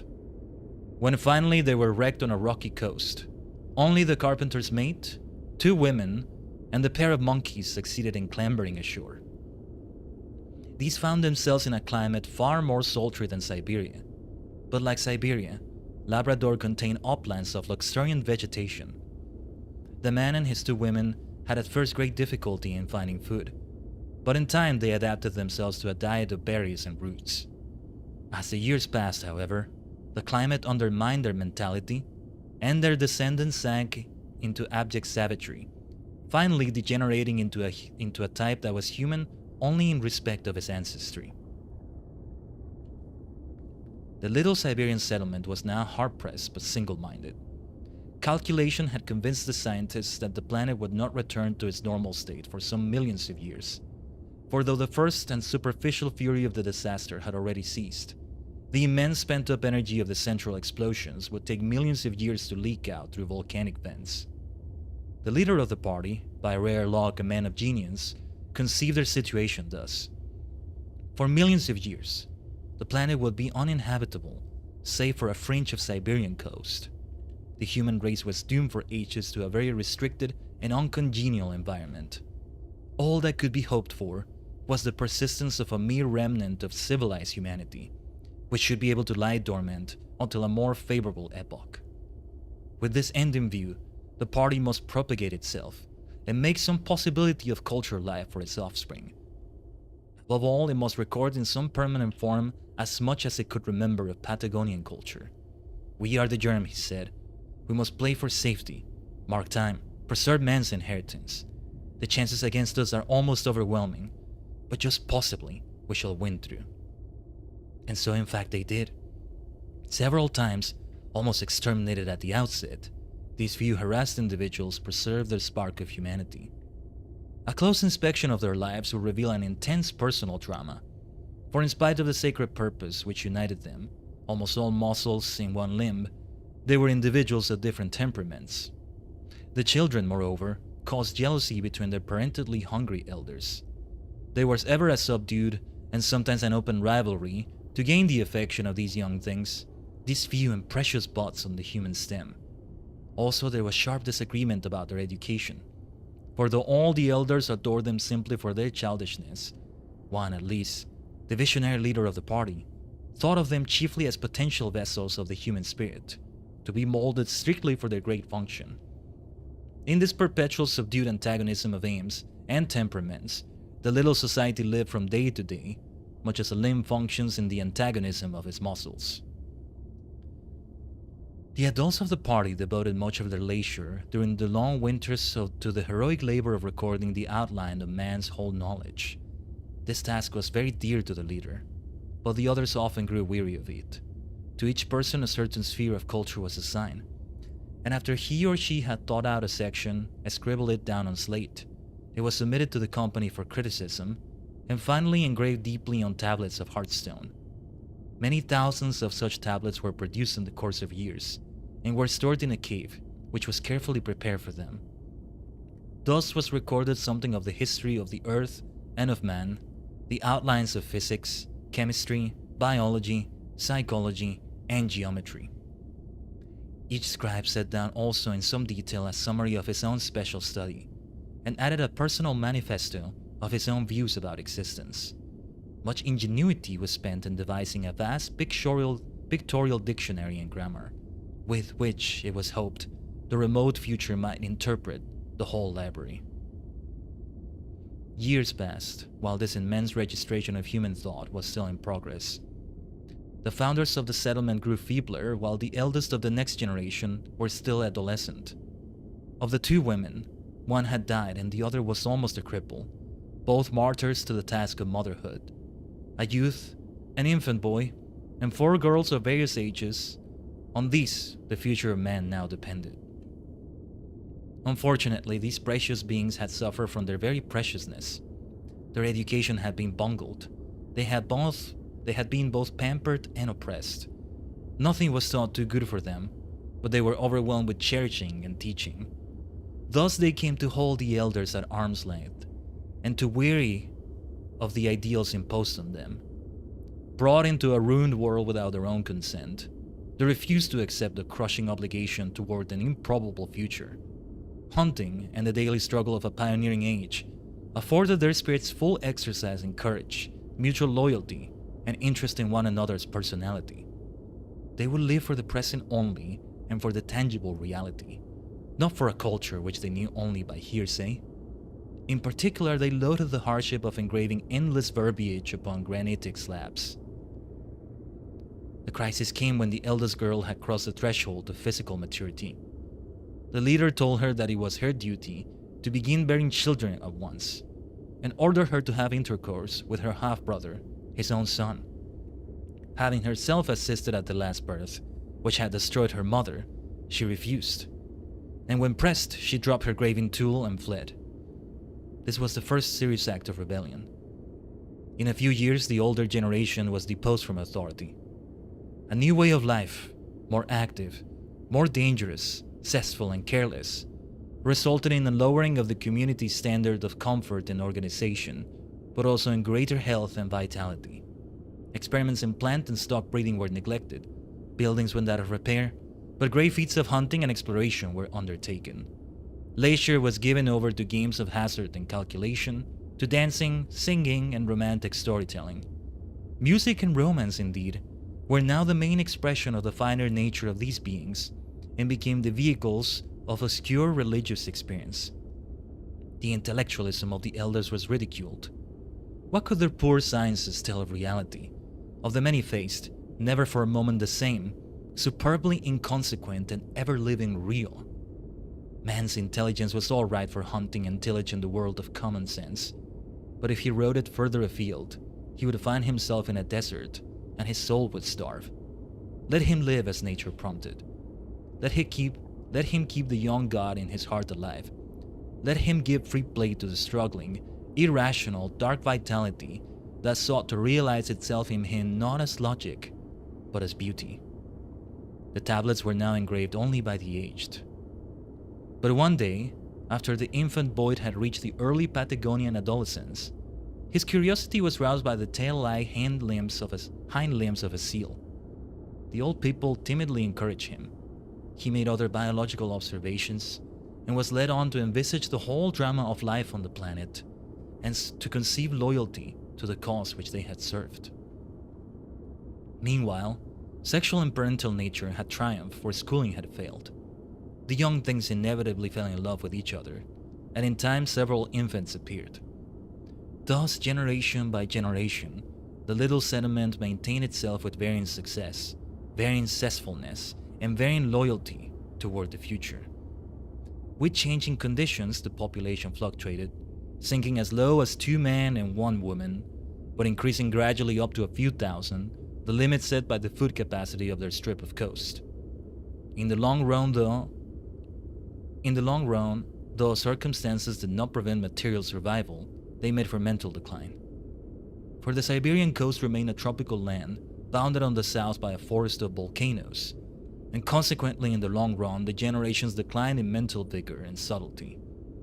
This result was perhaps due in part to too intensive inbreeding, but this factor had also one good effect. Though mental vigor waned, certain desirable characteristics were consolidated. The founders of the group represented the best remaining stock of the first human species. They had been chosen for their hardihood and courage, their native loyalty, their strong cognitive interest. Consequently, in spite of phases of depression, the race not only survived, but retained its curiosity and its group feeling. Even while the ability of man decreased, their will to understand and their sense of racial unity remained. Though their conception of man and the universe gradually sank into crude myth, they preserved a strong unreasoning loyalty towards the future and toward the now sacred stone library, which was rapidly becoming unintelligible to them. For thousands and even millions of years after the species had materially changed its nature, there remained a vague admiration for mental prowess, a confused tradition of a noble past, and pathetic loyalty toward a still noble future. Above all, internecine strife was so rare that it served only to strengthen the clear will to preserve the unity and harmony of the race.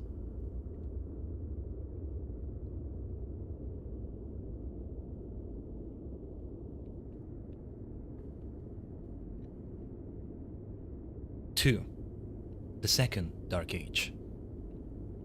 We must now pass rapidly over the Second Dark Age, observing merely those influences which were to affect the future of humanity. Century by century, the pent energy of the vast explosion dispersed itself, but not till many 100,000 years had passed did the swarms of upstart volcanoes begin to die, and not till after millions of years did the bulk of the planet become once more a possible home for life. During this period, many changes took place. The atmosphere became clearer, purer, and less turbulent. With the fall of temperature, frost and snow appeared occasionally in the Arctic regions, and in due course, the polar caps were formed again. Meanwhile, ordinary geological processes, augmented by the strains to which the planet was subjected by increased internal pressure, began to change the continents. South America mostly collapsed into the hollows blasted beneath it, but a new land rose to join Brazil with West Africa. The East Indies and Australia became a continuous continent. The huge mass of Tibet sank deeply into its disturbed foundations, launched west, and buckled Afghanistan into a range of peaks nearly 40,000 feet above the sea. Europe sank under the Atlantic. Rivers writhed shiftingly hither and thither upon the continents, like torture worms. New alluvial areas were formed. New strata were laid upon one another under new oceans. New animals and plants developed from the few surviving Arctic species and spread south through Asia and America. In the new forests and grasslands appeared various specialized descendants of the reindeer and swarms of rodents. Upon these preyed the large and small descendants of the Arctic fox, of which one species, a gigantic wolf-like creature, rapidly became the king of beasts in the new order, and remained so until it was ousted by the more slowly modified offspring of the polar bears. A certain genus of seals, reverting to the ancient terrestrial habit, had developed a slender snake-like body and an almost swift and very serpentine mode of locomotion among the coastal sand dunes. There he was wont to stalk his rodent prey and even follow them into their burrows. Everywhere there were birds. Many of the places left vacant by the destruction of the ancient fauna were now filled by birds which had discarded flight and developed pedestrian habits. Insects, almost exterminated by the Great Conflagration, had afterwards increased so rapidly and had refashioned their types with such versatility that they soon reached almost to their ancient profusion. Even more rapid was the establishment of the new microorganisms. In general, among all the beasts and plants of the earth, there was a great change of habit, and a consequent overlaying of old body forms with new forms adapted to a new way of life. The two human settlements had fared very differently. That of Labrador, oppressed by a more sweltering climate and unsupported by the Siberian will to preserve human culture, sank into animality, but ultimately it peopled the whole West with swarming tribes. The human beings in Asia remain a mere handful throughout the 10 million years of the Second Dark Age. An incursion of the sea cut them off from the south.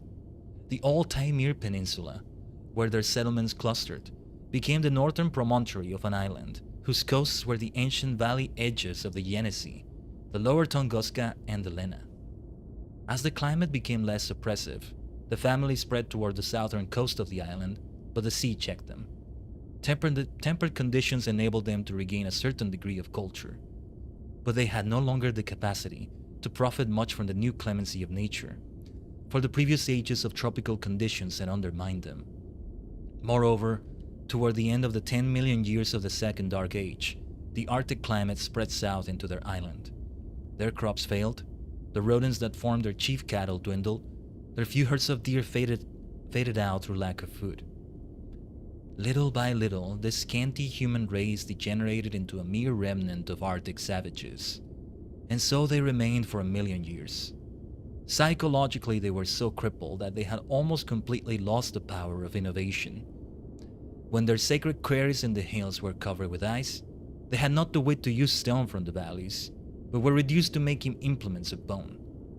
Their language degenerated into a few grunts to signify important acts, and a more complex system of emotional expressions.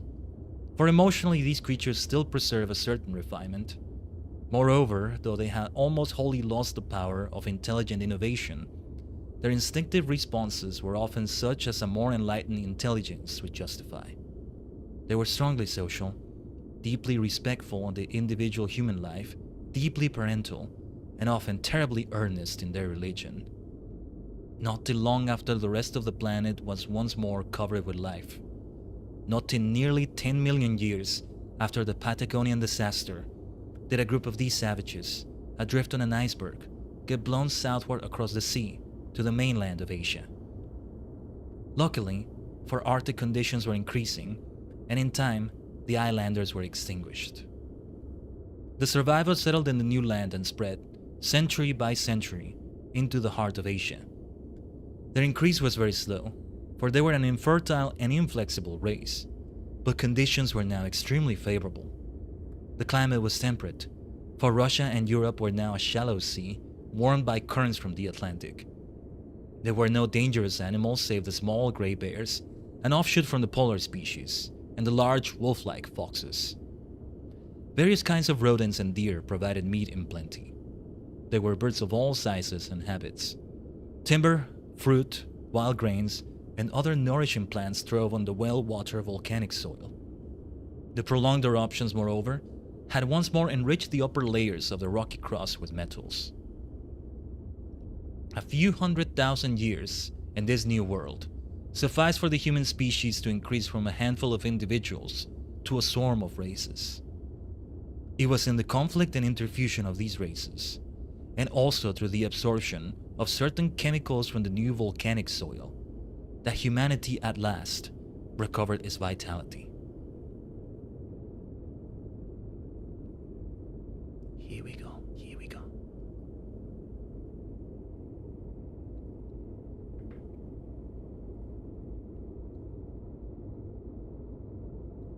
Chapter 7. 1. The appearance of a new species. It was some 10 million years after the Patagonian disaster that the first elements of a human species appeared, in an epidemic of biological variations, many of which were extremely valuable. Upon this raw material, the new and stimulating environment worked for some 100,000 years, until at last there appeared the second man. Though of greater stature and more roomy cranium, these beings were not wholly unlike their predecessors in general proportions.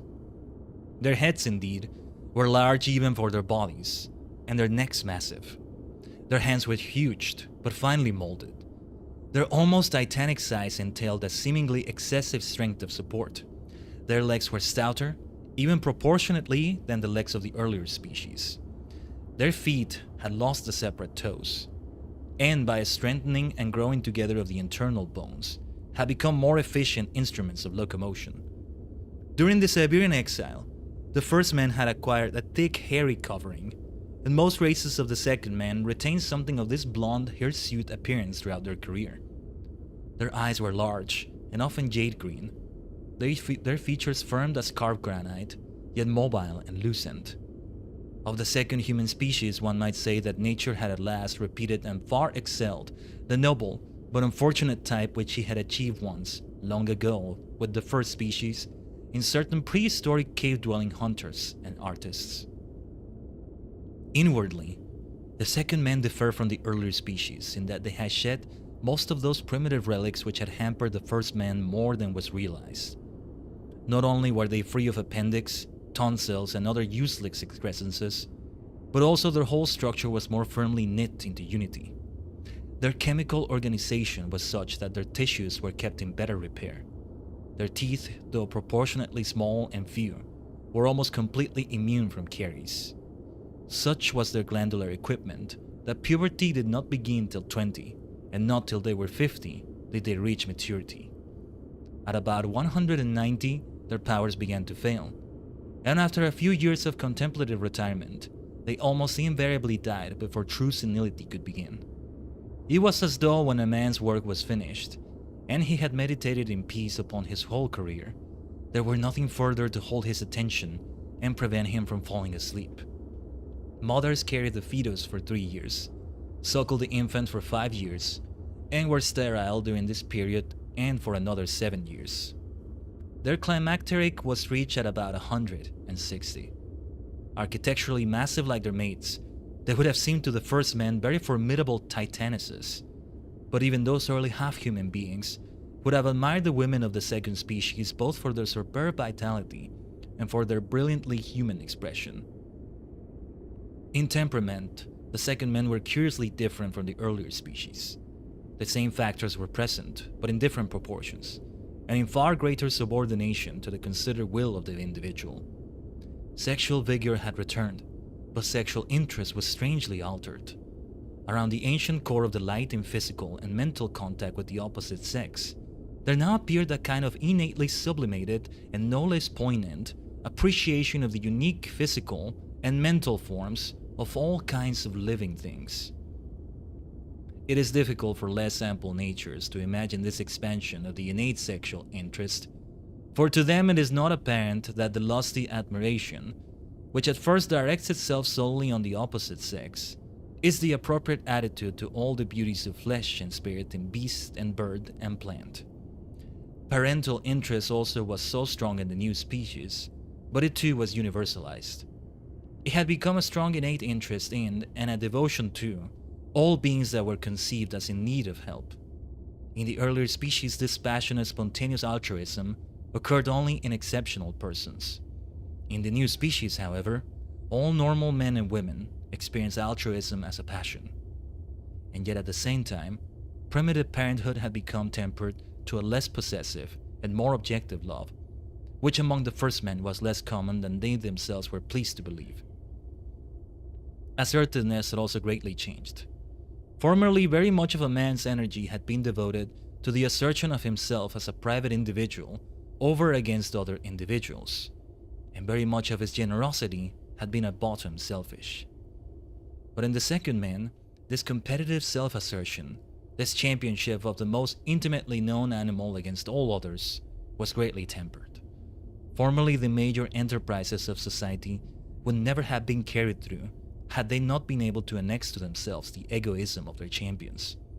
But in the second man, the parts were reversed. Few individuals could ever trouble to exert themselves to the last ounce for merely private ends, save when those ends borrowed interest or import for some public enterprise. It was only his vision of a worldwide community of persons, and of his own function therein, that could rouse the fighting spirit in a man. Thus it was inwardly, rather than in outward physical characters, that the second man differed from the first. And in nothing did they differ more than in their native aptitude for cosmopolitanism. They had their tribes and nations. War was not quite unknown amongst them. But even in primitive times, a man's most serious loyalty was directed toward the race as a whole, and wars were so hampered by impulses of kindliness toward the enemy that they were apt to degenerate into rather violent athletic contests, leading to an orgy of fraternization. It would not be true to say that the strongest interest of these beings was social. They were never prone to exalt the abstraction called the state, or the nation, or even the world commonwealth. For their most characteristic factor was not mere gregariousness, but something novel, namely an innate interest in personality, both in the actual diversity of persons and in the ideal of personal development. They had a remarkable power of vividly intuiting their fellows as unique persons with special needs. Individuals of the earlier species had suffered from an almost insurmountable spiritual isolation from one another. Not even lovers, and scarcely even the geniuses with special insight into personality, ever had anything like accurate vision of one another. But the second men, more intensely and accurately self-conscious, were also more intensely and accurately conscious of one another. This they achieved by no unique faculty, but solely by a more ready interest in each other, a finer insight, and a more active imagination. They had also a remarkable innate interest in the higher kinds of mental activity, or rather, in the subtle objects of those activities. Even children were instinctively inclined toward a genuinely aesthetic interest in their world and their own behavior, and also toward scientific inquiry and generalization.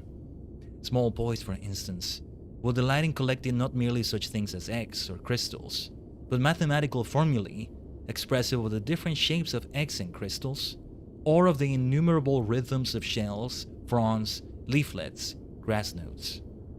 And there was a wealth of traditional fairy stories whose appeal was grounded in philosophical puzzles.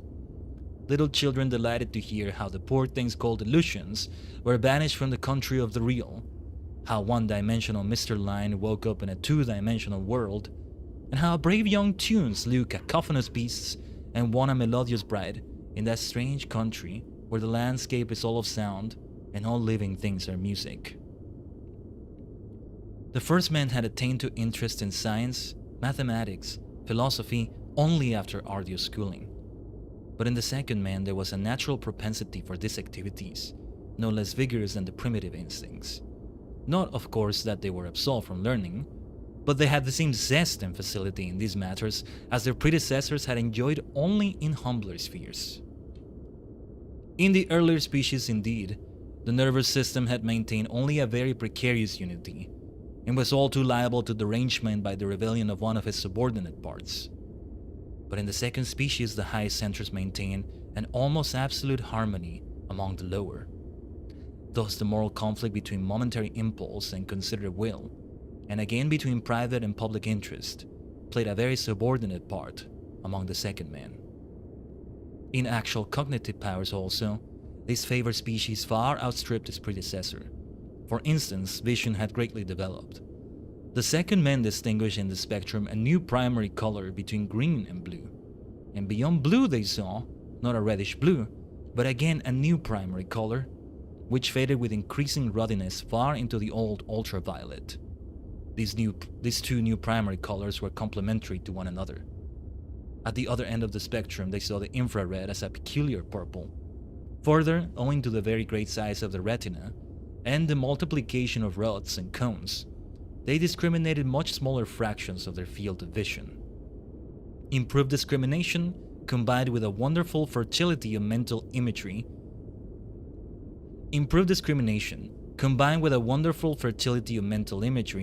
to produce a greatly increased power of insight into the character of novel situations. Whereas among the first men, native intelligence had increased only up to the age of 14. Among the second men, it progressed up to 40. Thus, an average adult was capable of immediate insight into problems which even the most brilliant of the first men could only solve by prolonged reasoning. This superb clarity of mind enabled the second species to avoid most of those age-long confusions and superstitions which had crippled its predecessor. And along with great intelligence went a remarkable flexibility of will. In fact, the second men were far more able than the first to break habits that were seen to be no longer justified. To sum the matter, circumstance had thrown up a very noble species. Essentially, it was of the same type as the earlier species, but it had undergone extensive improvements. Much that the first men could only achieve by long schooling and self-discipline, the second men performed with effortless fluency and delight. In particular, two capacities which for the first men had been unattainable ideals were now realized in every normal individual, namely the power of wholly dispassionate cognition and the power of loving one's neighbor as oneself without reservation. Indeed, in this respect, the second men might be called natural Christians. So readily and constantly did they love one another in the manner of Jesus and infuse their whole social policy with loving kindness. Early in their career, they conceived the religion of love, and they were possessed by it again and again in diverse forms until their end. On the other hand, their gift of dispassionate cognition helped them to pass speedily to the admiration of fate. And being by nature rigorous thinkers, they were peculiarly liable to be disturbed by the conflict between the religion of love and the loyalty to fate. Well might it seem that the stage was now set for a triumphant and rapid progress of the human spirit. But though the second human species constituted a real improvement of the first, it lacked certain faculties without which the next great mental advance could not be made.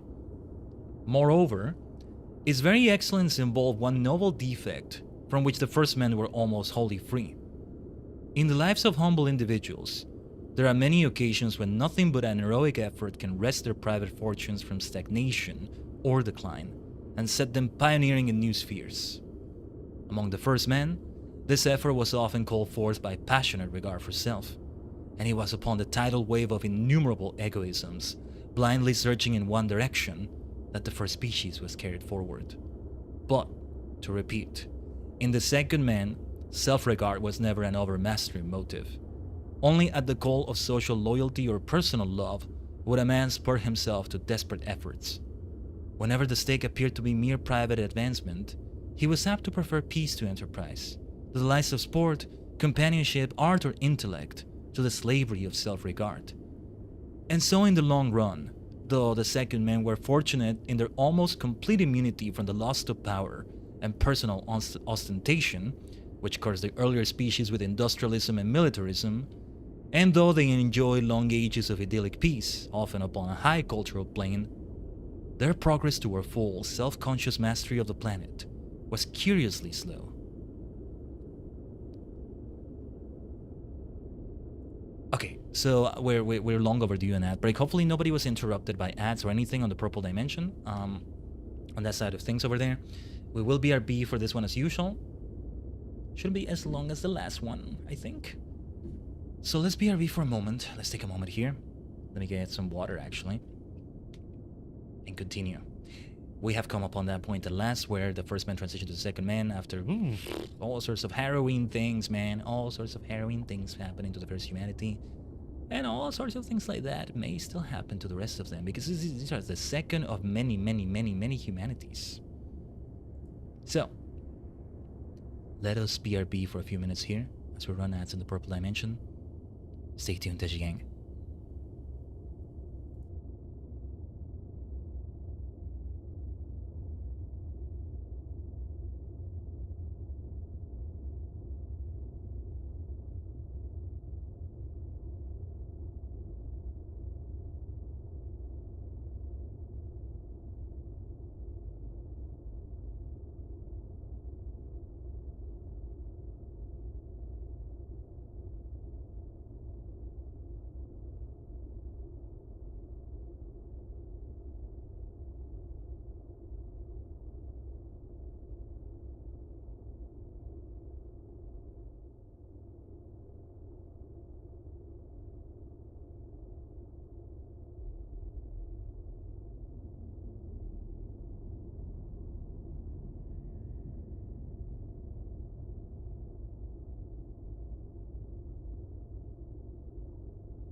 Omatase shimashita. Thanks for waiting.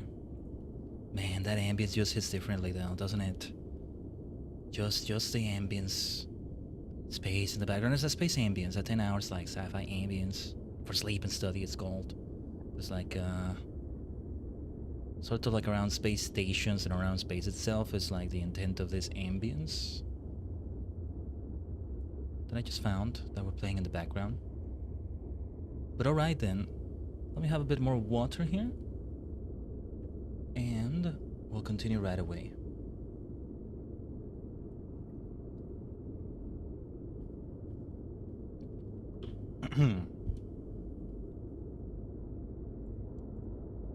Let us continue now. 2.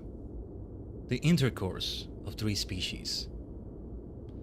In a few thousand years, the new species filled the region from Afghanistan to the China Sea, overran India, and penetrated far into the new Australasian continent. Its advance was less military than cultural. The remaining tribes of the first man, with whom the new species could not normally interbreed, were unable to live up to the higher culture that flowed around them and over them. They faded out. For some further thousands of years, the second men remained as noble savages, then passed rapidly through the pastoral into the agricultural stage. In this era, they sent an expedition across the new and gigantic Hindu Kush to explore Africa. Here it was that they came upon the subhuman descendants of the ship's crew that had sailed from Siberia millions of years earlier. These animals had spread south through America and across the new Atlantic Isthmus into Africa. Dwarfed almost to the knees of the superior species, bent so that as often as not they used their arms as aids to locomotion, flat-headed and curiously long-snouted, these creatures were by now more baboon-like than human. Yet in the wild state they maintained a very complicated organization into castes, based on the sense of smell. Their powers of scent, indeed, had developed at the expense of their intelligence. Certain odors, which had become sacred through their very repulsiveness, were given off only by individuals having certain diseases. Such individuals were treated with respect by their fellows, and though in fact they were debilitated by their disease, they were so feared that no healthy individual dare resist them. The characteristic odors were themselves graded in nobility, so that those individuals who bore only the less repulsive perfume owed respect to those in whom a widespread rotting of the body occasioned the most nauseating stench. These plagues had the special effect of stimulating reproductive activity, and this fact was one cause both of the respect felt for them and of the immense fertility of the species. Such a fertility that in spite of plagues and obtuseness, it had flooded 2 continents. For though the plagues were fatal, they were slow to develop. Further, though individuals far advanced in disease were often incapable of feeding themselves, they profited by the devotion of the healthy, who were well pleased if they also became infected. But the most startling fact about these creatures was that many of them had become enslaved to another species. When the second men had penetrated further into Africa, they came to a forest region where companies of diminutive monkeys resisted their intrusion. It was soon evident that any interference with the imbecile and passive subhumans in this district was resented by the monkeys, and as the latter made use of a primitive kind of bow and poison arrows, their opposition was seriously inconvenient to the invaders. The use of weapons and other tools, and a remarkable coordination in warfare, made it clear that in intelligence this simian species had far outstripped all creatures save man. Indeed, the second men were now face to face with the only terrestrial species which ever evolved so far as to compete with man in versatility and practical shrewdness. As the invaders advanced, the monkeys were seen to round up whole flocks of the submen and drive them out of reach. It was noticed also that these domesticated submen were wholly free from the diseases that infected their wild kinsfolk, who on this account greatly despised the healthy drudges. Later it transpired that the submen were trained as beasts of burden by the monkeys, and that their flesh was a much relished article of diet. An arboreal city of woven branches was discovered, and was apparently in course of construction, for the submen were dragging timber and hauling it aloft, goaded by the bone-headed spears of the monkeys. It was evident also that the authority of the monkeys was maintained less by force than by intimidation. They anointed themselves with the juice of a rare aromatic plant, which struck terror into their poor cattle and reduced them to abject docility. Now the invaders were only a handful of pioneers. They had come over the mountains in search of metals, which had been brought to the Earth's surface during the volcanic era. An amiable race, they felt no hostility toward the monkeys, but rather amusement at their habits and ingenuity. But the monkeys resented the mere presence of these mightier beings, and, presently collecting in the treetops in thousands, they annihilated the party with their poison arrows. One man alone escaped into Asia. In a couple years he returned, with a host. Yet this was no punitive expedition, for the bland second men were strangely lacking in resentment. Establishing themselves on the outskirts of the forest region, they contrived to communicate and barter with the little people of the trees, so that after a while they were allowed to enter the territory unmolested and begin their great metallurgical survey. A close study of the relations of these very different intelligences would be enlightening, but we have no time for it. Within their own sphere, the monkeys showed perhaps a quicker wit than the men, but only within very narrow limits did their intelligence work at all. They were deft at finding new means for the better satisfaction of their appetites, but they wholly lacked self-criticism. Upon a normal outfit of instinctive needs, they had developed many acquired, traditional cravings, most of which were fantastic and harmful. The second men, on the other hand, though often momentarily outwitted by the monkeys, were in the long run incomparably more able and more sane. The differences between the two species is seen clearly in their reaction to metals. The second men sold metals solely for the carrying on of an already well-advanced civilization. But the monkeys, when for the first time they saw the bright ingots, were fascinated. They had already begun to hate the invaders for their native superiority and their material wealth, and now this jealousy combined with primitive acquisitiveness to make the slabs of copper and tin become in their eyes symbols of power. In order to remain unmolested in their work, the invaders had paid a toll of the wares of their own country, of baskets, pottery, and very specially designed miniature tools. But at sight of the crude metal, the monkeys demanded a share of this noblest product of their own land. This was readily granted, since it did away with the need of bringing goods from Asia. But the monkeys had no real use for metal. They merely hoarded it and became increasingly avaricious. No one had respect among them who did not laboriously carry a great ingot about with him wherever he went. And after a while, it came to be considered actually indecent to be seen without a slab of metal. In conversation between the sexes, this symbol of refinement was always held so as to conceal the genitals. The more metal the monkeys acquired, the more they craved. Blood was often shed in disputes over the possession of hoards. But this internecine strife gave place at length to a concerted movement to prevent the whole export of metal from their land. Some even suggested that the ingots in their possession should be used for making more effective weapons, with which to expel the invaders. This policy was rejected, not merely because there were none who could work up the crude metal, but because it was generally agreed that to put such a sacred material to any kind of service would be base. The will to be rid of the invader was augmented by a dispute about the sub-men. These abject beings were treated very harshly by their masters. Not only were they overworked, but also they were tortured in cold blood, not precisely through lust and cruelty, but through a queer sense of humor, or delight in the incongruous. For instance, it afforded the monkeys a strangely innocent and extravagant pleasure to compel these cattle to carry on their work in an erect posture, which was by now quite unnatural to them, or to eat their own excrement, or even their own young.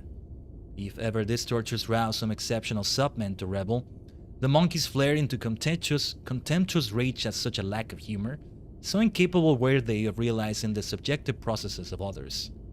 To one another they could, indeed, be kindly and generous, but even among themselves the imp of humor would sometimes run riot.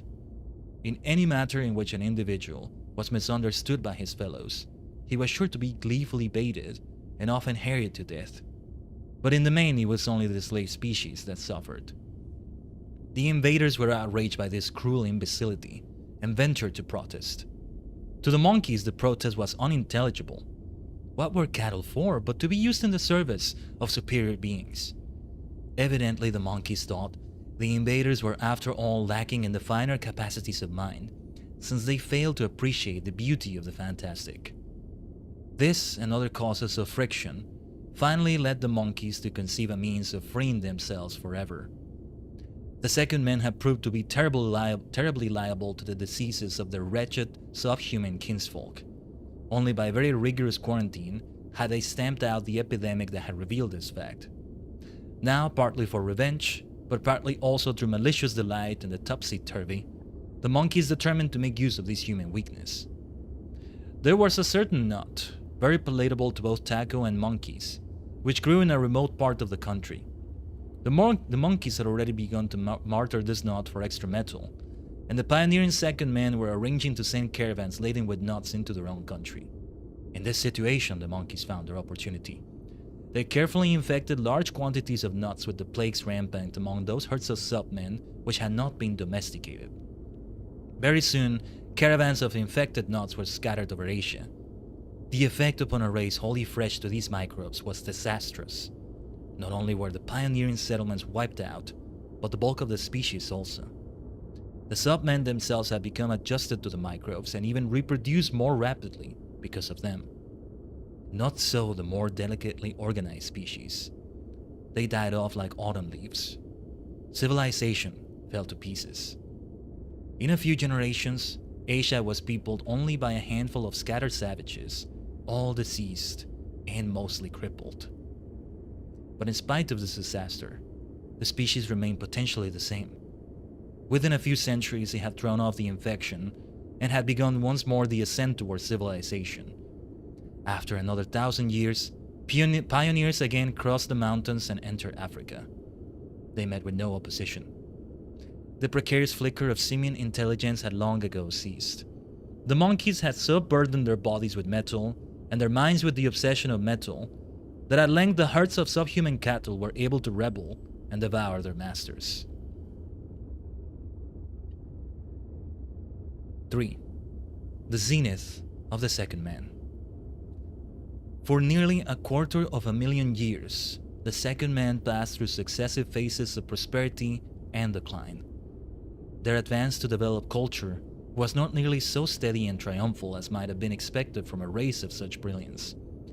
As with individuals, so with species, accidents are all too likely to defeat even the most cautious expectations. For instance, the second men were for a long time seriously hampered by a glacial epoch, which at its height imposed Arctic conditions even as far south as India.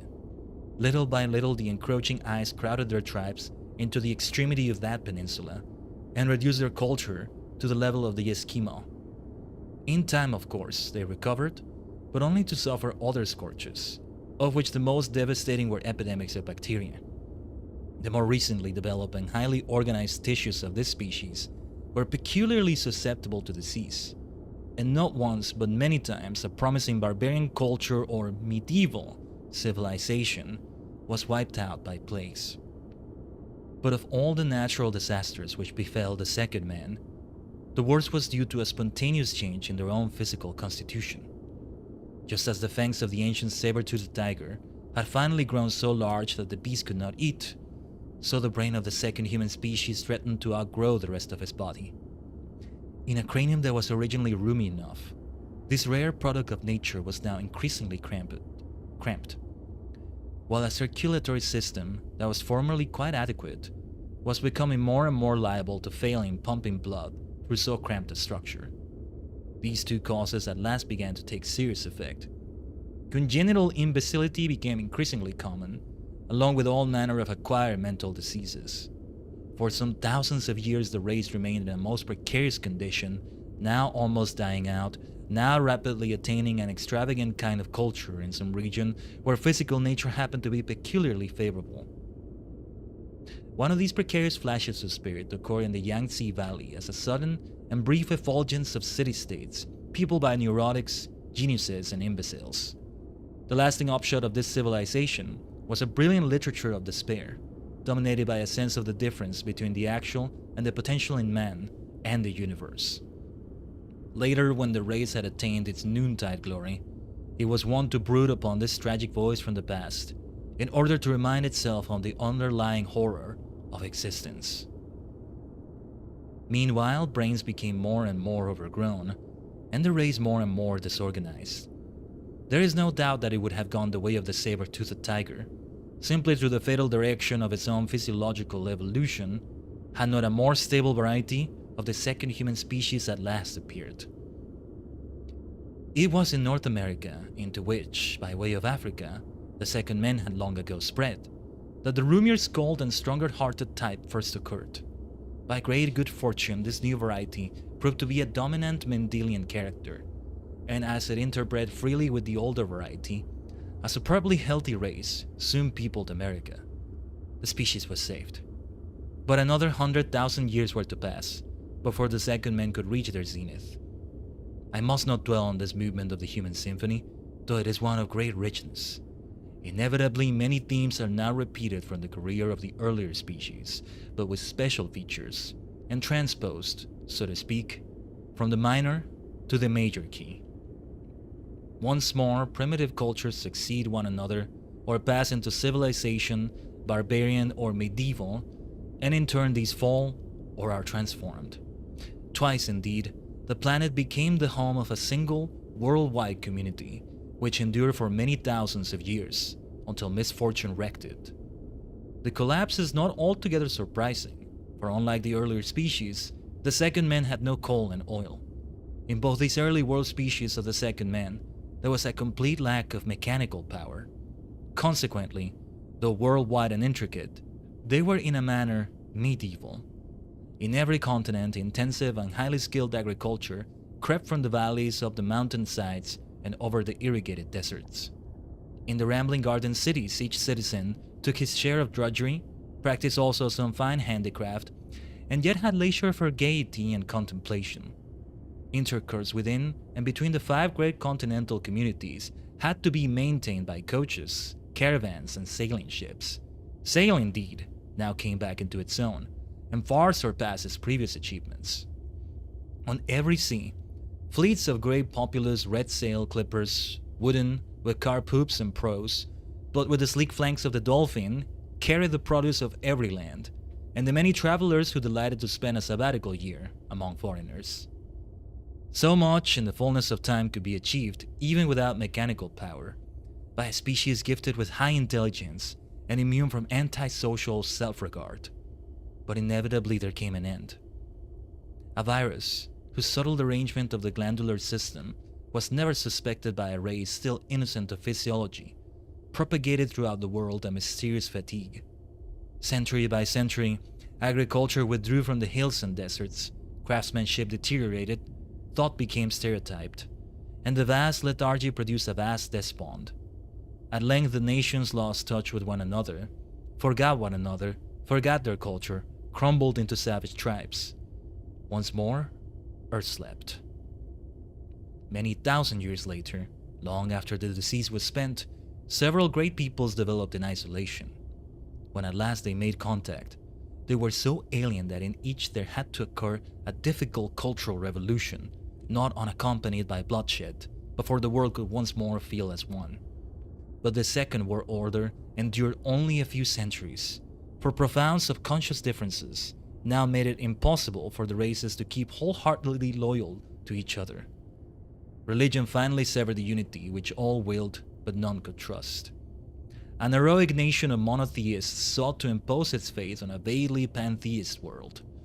For the first and last time, the second men stumbled into a worldwide civil war, and just because the war was religious, it developed a brutality hitherto unknown.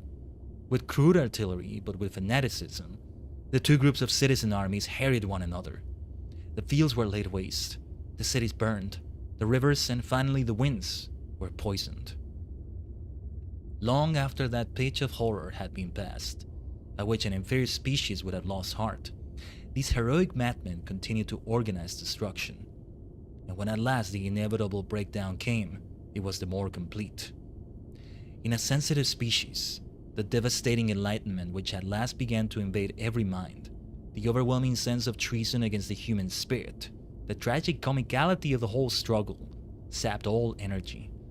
Not for thousands of years did the second man achieve once more a world community, but they had learned the lesson.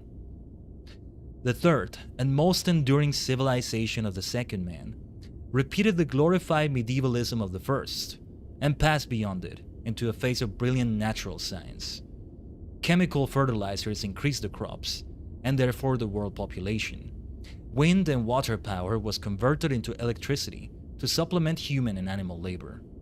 At length, after many failures, it became possible to use volcanic and subterranean energy to drive dynamos. In a few years, the whole physical character of civilization was transformed. Yet, in this headlong passage into industrialism, the second man escaped the errors of ancient Europe, America, and Patagonia. This was due partly to their greater gift of sympathy, which, save during the one great aberration of the religious war, made them all, in a very vivid manner, members one of another. But partly also it was due to the combination of a practical common sense that was more than British, with a more than Russian immunity from the glamour of wealth, and a passion for the life of the mine that even Greece had never known.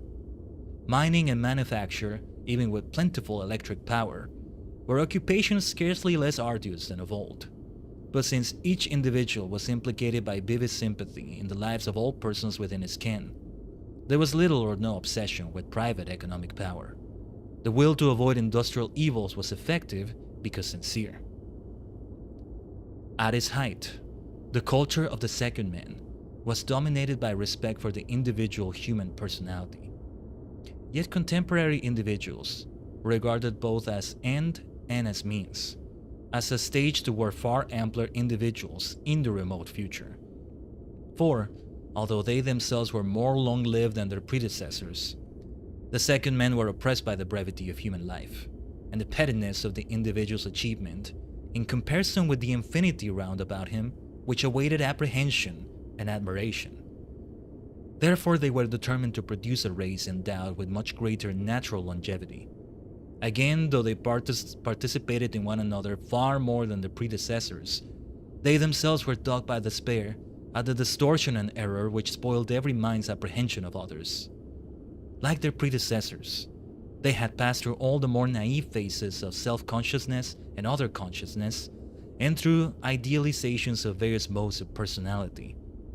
They had admired the barbarian hero, the romantical, the sensitive subtle, the bluff and hearty, the decadent, the bland, the severe, and they had concluded that each person, while being himself an expression of some one mode of personality, should seek to be also sensitive to every other mode. They even conceived that the ideal community should be knit into one mind by each unique individual's direct telepathic apprehension of the experience of all his fellows. And the fact that this ideal seemed utterly unattainable wove through their whole culture a thread of darkness, a yearning for spiritual union, a horror of loneliness, which never seriously troubled their far more insulated predecessors. This craving for union influenced the sexual life of the species. In the first place, so closely was the mental related to the physiological in their composition that when there was no true union of minds, the sexual act failed to give conception. Casual sexual relations thus came to be regarded very differently from those which expressed a deeper intimacy. They were treated as a delightful embroidery on life, affording opportunity of much elegance, light-hearted tenderness, banter, and of course physical inebriation, but they were deemed to signify nothing more than the delight of friend in friend. Where there was a marriage of minds, but then only during the actual passion of communion, sexual intercourse almost always resulted in conception. Under these circumstances, intimate persons had often to practice contraception, but acquaintances never. And one of the most beneficial inventions of the psychologists was a technique of autosuggestion, which, at will, either facilitated conception or prevented it, surely, harmlessly, and without inesthetic accompaniments. The sexual morality of the second man passed through all the phases known to the first man, but by the time that they had established a single world culture, it had a form not known before. Not only were both men and women encouraged to have as much casual sexual intercourse as they needed for their enrichment, but also, on the higher plane of spiritual union, strict monogamy was deprecated. For in sexual union of this higher kind, they saw a symbol of that communion of minds which they longed to make universal. Thus, the most precious gift that a lover can bring to the beloved was not virginity, but sexual experience. The union, it was felt, was the more pregnant the more each party could contribute from previous sexual and spiritual intimacy with others. Yet, though as a principle, monogamy was not applauded, the higher kind of union would in practice sometimes result in a lifelong partnership. But since the average life was so much longer than among the first men, such fortuitously perennial unions were often deliberately interrupted for a while by a change of partners, and then restored with their vitality renewed. Sometimes, on the other hand, a group of persons of both sexes will maintain a composite and permanent marriage together. Sometimes such a group would exchange a member or members with another group, or disperse itself completely among other groups to come together again years afterwards with enriched experience. In one form or another, this marriage of groups was much prized as an extension of the vivid sexual participation into an ampler sphere. Among the first men, the brevity of life made these noble forms of union impossible, for obviously no sexual and no spiritual relation can be developed with any richness in less than 30 years of close intimacy. It would be interesting to examine the social institutions of the second man at their zenith, but we have no time to spare for this subject, nor even for the brilliant intellectual achievements in which the species so far outstripped its predecessor. Obviously, any account of the natural science and the philosophy of the second man would be unintelligible to readers of this book. Suffice it that they avoided the errors which had led the first men into false abstraction and into metaphysical theories which were at once sophisticated and naive. Not until after they had passed beyond the best work of the first man in science and philosophy did the second man discover the remains of the great stone library in Siberia. A party of engineers happened upon it while they were preparing to sink a shaft for subterranean energy. The tablets were broken, disordered, weathered. Little by little, however, they were reconstructed and interpreted with the aid of the pictorial dictionary. The finds were of extreme interest to the second man, but not in the manner which the Siberian party had intended. Not as a store of scientific and philosophic truth, but as a vivid historical document. The view of the universe which the tablets recorded was both too naive and too artificial, but the insight which they afforded into the mind of the earlier species was invaluable. So little of the old world had survived the volcanic epoch that the second man had failed hitherto to get a clear picture of their predecessors. One item alone in this archaeological treasure had more than historical interest. The biologist leader of the little party in Siberia had recorded much of the sacred text of the life of the divine boy. At the end of the record came the prophet's last words, which has so baffled Patagonia. This theme was full of meaning for the second man, as indeed it would have been even for the first man in their prime. But whereas for the first man, the dispassionate ecstasy which the boy had preached was rather an ideal than a fact of experience, the second man recognized in the prophet's words an intuition familiar to themselves. Long ago, the tortured geniuses of the Yangtze cities had expressed this same intuition. Subsequently also, it had often been experienced by the more healthy generations, but always with a certain shame, for it had become associated with morbid mentality. But now, with growing conviction that it was wholesome, the second man had begun to grope for a wholesome expression of it. In the life and the last words of the remote apostle of youth, they found an expression which was not wholly inadequate. The species was presently to be in sore need of this gospel. The world community reached at length a certain relative perfection and equilibrium. There was a long summer of social harmony, prosperity, and cultural embellishment. Almost all that could be done by mind in the stage to which it had then reached seemed to have been done. Generations of long-lived, eager, and mutually delightful beings succeeded one another. There was a widespread feeling that the time had come for man to gather all his strength for a flight into some new sphere of mentality. The present type of human being, it was recognized, was but a rough and incoherent natural product. It was time for man to take control of himself and remake himself upon a nobler pattern. With this end in view, two great works were set afoot: research into the ideal of human nature and research into practical means of remaking human nature. Individuals in all lands, living their private lives, delighting in each other, keeping the tissue of society alive and vigorous, were deeply moved by the thought that their world community was at last engaged upon this heroic task. But elsewhere in the solar system, life of a very different kind was seeking, in its own strange manner, ends incomprehensible to man, yet at bottom identical with its own ends. And presently the two were to come together, not in cooperation.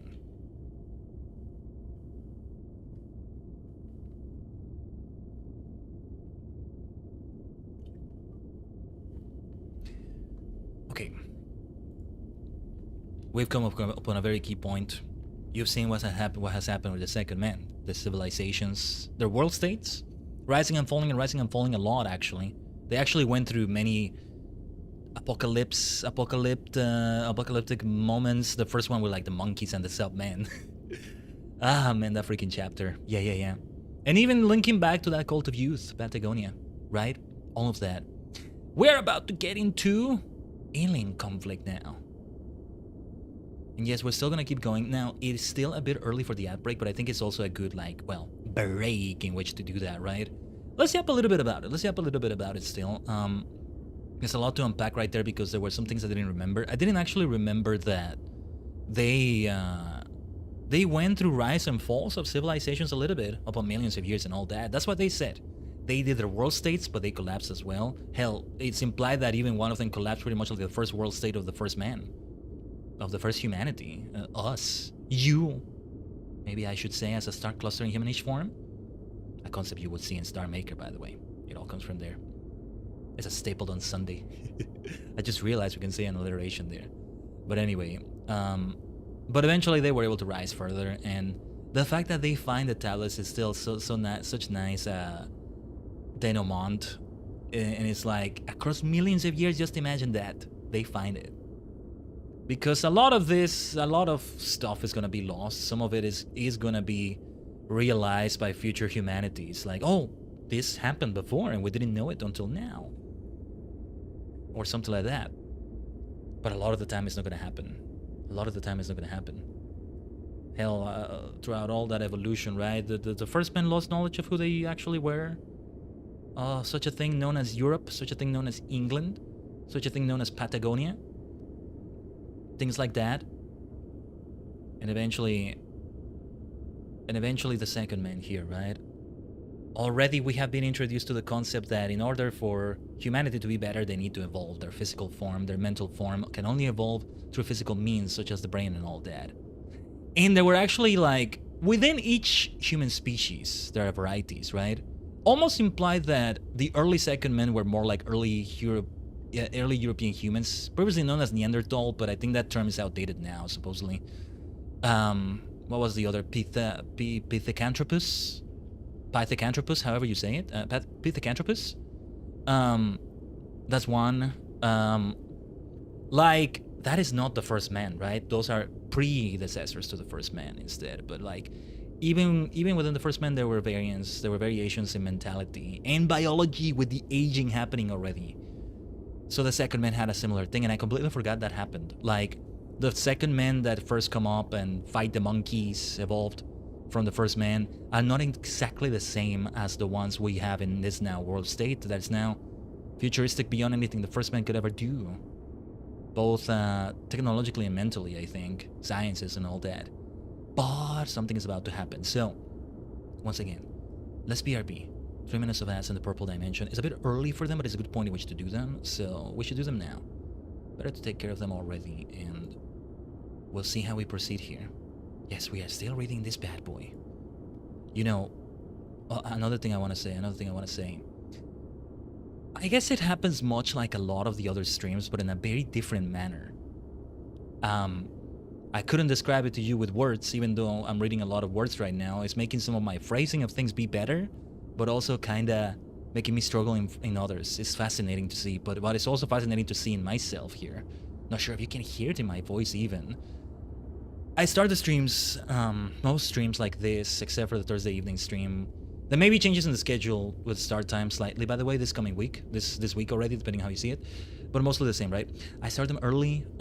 Sometimes I'm more close to my wake up time than others in regards to that, or you know, I didn't do much in terms of like the wake up routine, breakfast, things like that before the stream. But I wake up as the stream goes on. Though I like to think I'm already quite awake, you know. I'm not sleepy, I'm not eepy. Not that that's bad for a stream, actually. It could be cozy. But I mean, sleepy in a bad way, right? That takes away from the stream, from what I want to bring to it. It's never like that. Rarely ever like that. But the point is, I wake up more, right? And there are many times in which I have a mentality that's like, like, whether I'm planning a long stretch, like on Friday for FF14, Shadowbringers this past Friday, and also, well, possibly this Friday, and I'm hoping for longer again in Legend CA Mega Dimension this Saturday. But whether I'm planning for something like that or just planning to say, okay, this is going to be maybe a 3-hour stream, for example. We're not done with this one yet, by the way. I'm not talking about this stream. I'm like, oh my goodness, okay, I'm going to have to really steel myself and kind of pace myself because this might be tough on me, though I love doing this and all that. It is later on within the first 3 hours or so sometimes, especially when I started at this early start time, which is why it benefits me so much, that I can feel the love of what I do because I get reinvigorated just by doing the streaming in itself. And this one is doing it in such a fascinating way because I'm reading so much. My cadence, my way of reading it out loud is changing. That's why being an audiobook narrator, one of the reasons why it can be a difficult thing because you have to keep the same sort of way you're reading it out loud, and I'm not quite doing that. I think I'm doing it better than last week so far, at least. But yeah, this is reinvigorating me. Just the reading in itself, right? But I gotta also recenter my mind in some ways because there have been some parts here where I've been reading, but I've been reading out loud, but not reading what I'm looking at as well, which is important too. It's important as well. Well, the point is, suffice it to say, these books you gave me that phrasing so much. Suffice it to say, it hurt to. I love that word, it hurt to. Suffice it to say, I am reinvigorated by this whole thing. But, well, we're not gonna keep going for another 3 hours or so, but still, a little bit more. Okay, let's actually BRB. There we go, the extra yapping made it be a few more minutes, so that we're closer to the actual time we wanna run these ads. Okay, let's take a pause for the cause. Just a few minutes, stay tuned.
Omatase shimashita. Thanks for waiting, Tajigen.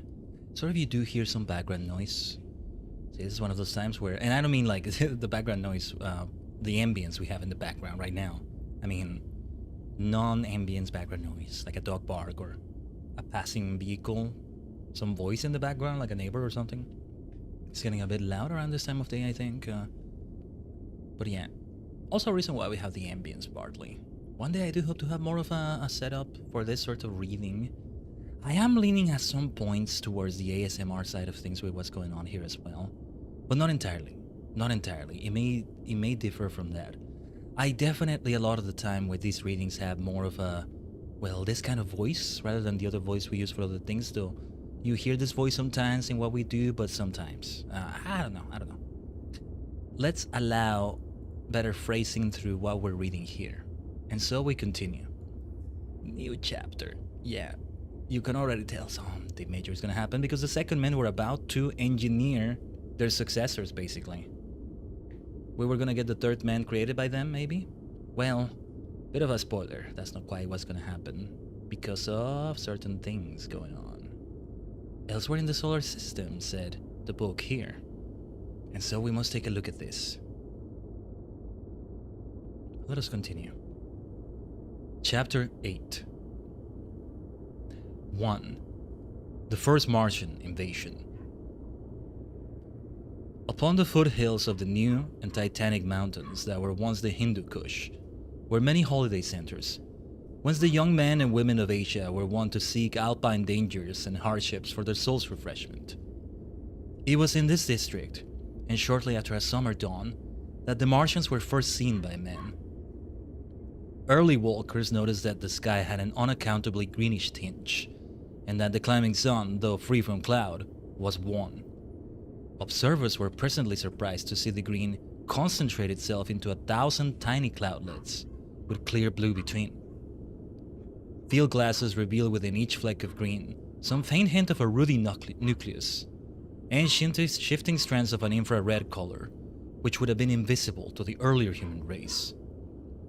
These extraordinary specks of cloud were all of about the same size, the largest of them appearing smaller than the moon's disk, but in form they varied greatly, and were seen to be changing their shapes more rapidly than the natural cirrus which they slightly resembled.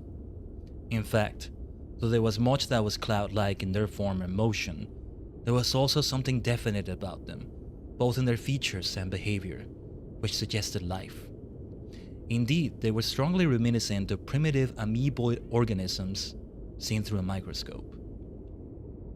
The whole sky was strewn with them, here and there in concentrations of unbroken green, elsewhere more sparsely, and they were absurd to be moving.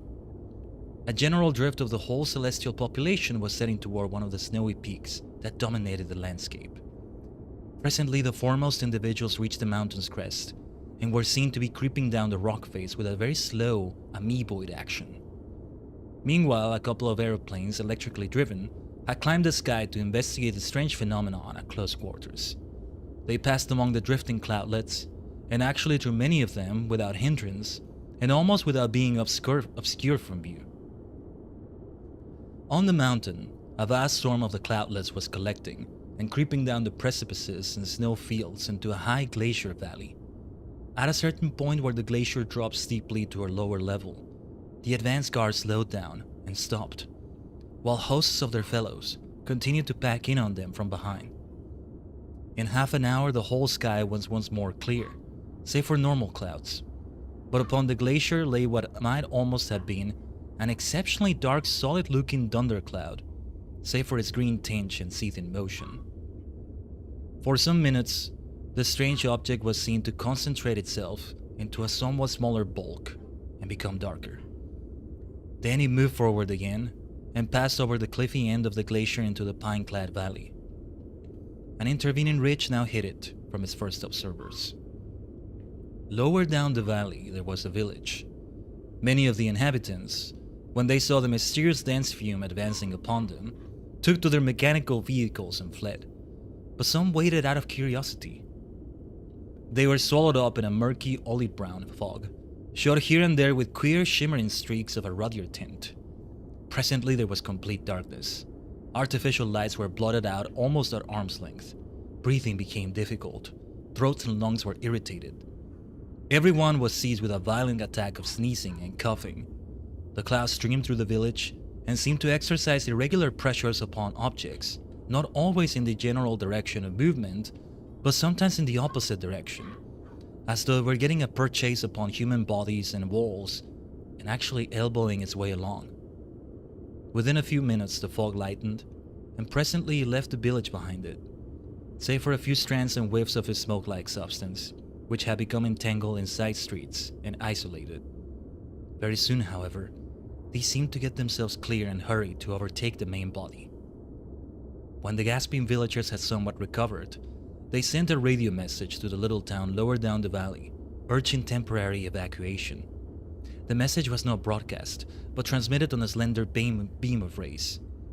It so happened that the beam had to be directed through the noxious matter itself. While the message was being given, the cloud's progress ceased, and its outlines became vague and ragged. Fragments of it actually drifted away on the winds and dissipated themselves. Almost as soon as the message was completed, the cloud began to define itself again, and lay for a quarter of an hour at rest. A dozen bold young men from the town now approached the dark mass out of curiosity. No sooner did they come face to face with it, round a bend in the valley, than the cloud rapidly contracted, till it was no bigger than a house. Looking now something between a dense opaque fume and an actual jelly, it lay still until the party had ventured within a few yards.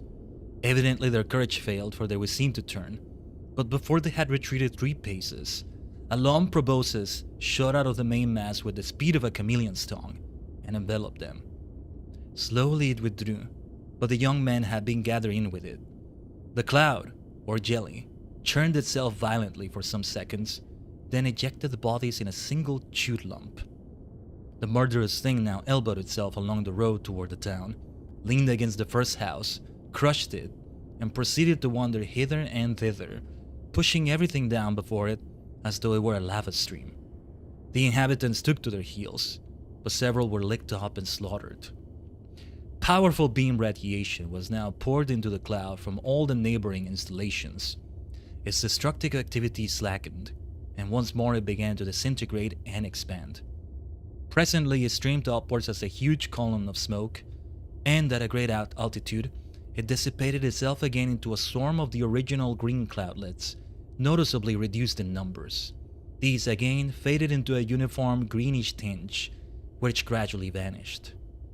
Thus ended the first invasion of the Earth from Mars.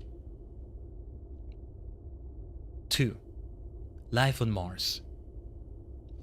Our concern is with humanity, and with the Martians only in relation to men.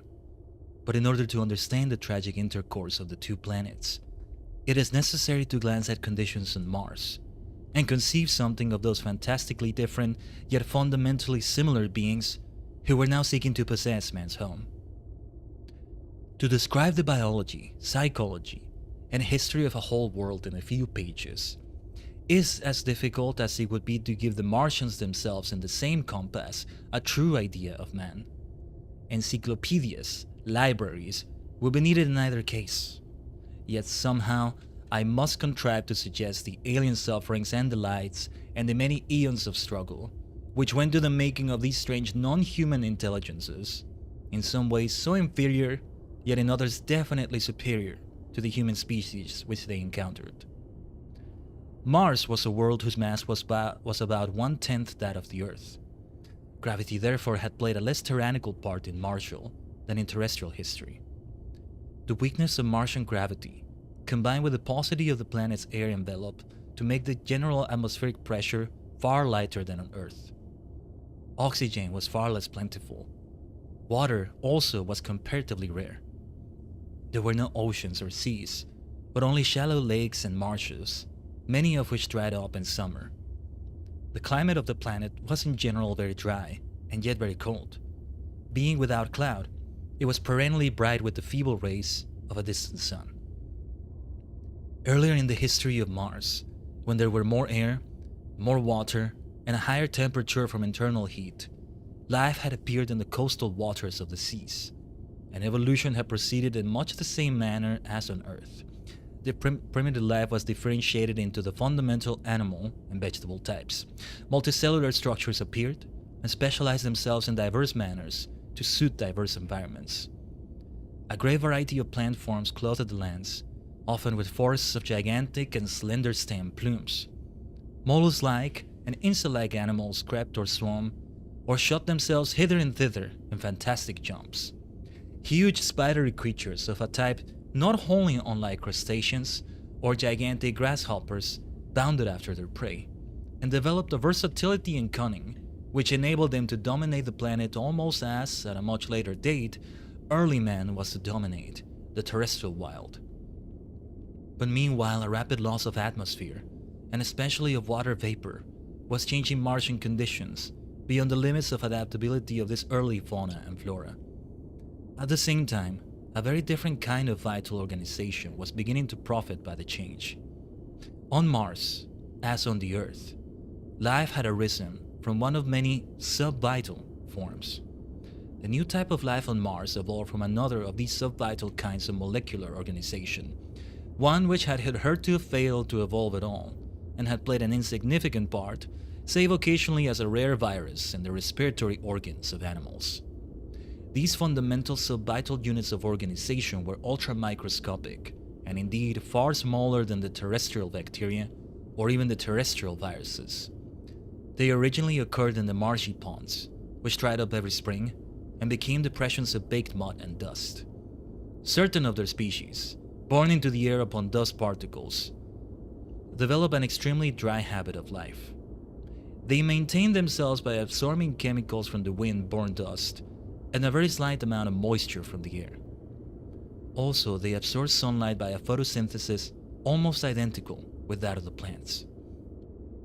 To this extent, they were similar to the other living things, but they had also certain capacities which the other stock had lost at the very outset of its evolutionary career.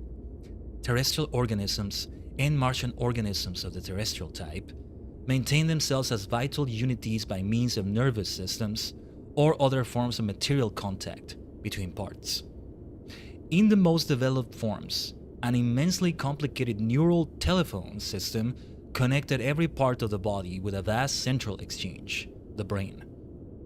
Thus, on the Earth, a single organism was without exception a continuous system of matter, which maintained a certain constancy of form. But from the distinctively Martian sub-vital unit, there evolved at length a very different kind of complex organism, in which material contact of parts was not necessary either to coordination of behavior or unity of consciousness. These ends were achieved upon a very different physical basis. The ultra-microscopic, sub-vital members were sensitive to all kinds of ethereal vibrations, directly sensitive in a manner impossible to terrestrial life, and they could also initiate vibrations. Upon this basis, Martian life developed at length the capacity of maintaining vital organization as a single, conscious individual without continuity of living matter. Thus, the typical Martian organism was a cloudlet, a group of free-moving members dominated by a group mind. But in one species, individuality came to inhere, for certain purposes, not in distinct cloudlets only, but in a great fluid system of cloudlets. Such was the single-minded Martian host, which invaded the Earth. The Martian organism depended, so to speak, not on telephone wires, but on an immense crowd of mobile wireless stations, transmitting and receiving different wavelengths according to their function. The radiation of a single unit was of course very feeble, but a great system of units could maintain contact with its wandering parts over a considerable distance. One other important characteristic distinguished the dominant form of life on Mars. Just as a cell in the terrestrial form of life has often the power of altering its shape, whence the whole mechanism of muscular activity, so in the Martian form, the free-floating ultra-microscopic unit might be specialized for generating around itself a magnetic field, and so either repelling or attracting its neighbors. Thus, a system of materially disconnected units had a certain cohesion.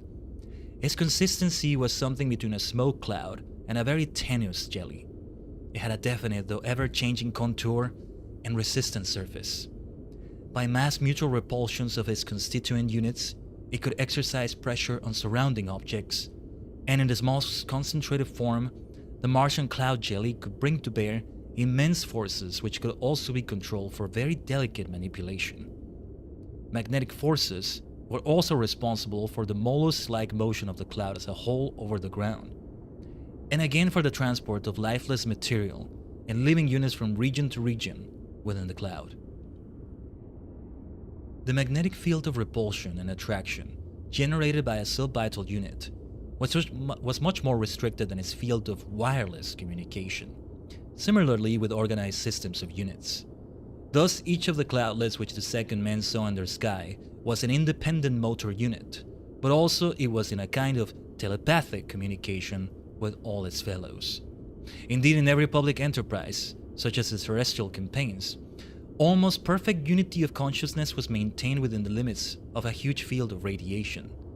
Yet only when the whole population concentrated itself into a small and relatively dense cloud jelly did it become a single magnetic motor unit. The Martians, it should be noted, had three possible forms, or formations namely. First, an open order of independent and very tenuous cloudlets in telepathic communication and often in strict unity as a group mind. Second, a more concentrated and less vulnerable corporate cloud. And third, an extremely concentrated and formidable cloud jelly. Save for these very remarkable characteristics, there was no really fundamental difference between the distinctively Martian and the distinctively terrestrial forms of life. The chemical basis of the former was somewhat more complicated than that of the latter, and selenium played a part in it, to which nothing corresponded in terrestrial life. The Martian organism, moreover, was unique in that it fulfilled within itself the functions of both animal and vegetable. But, save for these peculiarities, the two types of life were biochemically much the same. Both needed material from the ground, both needed sunlight. Each lived in the chemical changes occurring in its own flesh. Each, of course, tended to maintain itself as an organic unity. There was a certain difference indeed in respect of reproduction. For the Martians, suborbital units retained the power of growth and subdivision. Thus, the birth of a Martian cloud arose from the subdivision of myriads of units within the parent cloud, followed by their ejection as a new individual. And as the units were highly specialized for different functions, representatives of many types had to pass into the new cloud. In the early stages of evolution on Mars, the units had become independent of each other as soon as they parted in reproduction. But later, the hitherto useless and rudimentary power of emitting radiation was specialized, so that, after reproduction, free individuals came to maintain radiant contact with one another, and to behave with ever-increasing coordination. Still later, these organized groups themselves maintained radiant contact with groups of their offspring, thus constituting larger individuals with specialized members. With each advancing complexity, the sphere of radiant influence increased, until at the zenith of martial evolution, the whole planet, save for the remaining animal and vegetable representatives of the other and unsuccessful kind of life, constituted sometimes a single biological and psychological individual. But this occurred as a rule only in respect of matters which concerned the species as a whole. At most times, the Martian individual was a cloudlet, such as those which first astonished the second man. But in great public crisis, each cloudlet would suddenly wake up to find himself the mind of the whole race, sensing through many individuals, and interpreting his sensations in the light of the experience of the whole race.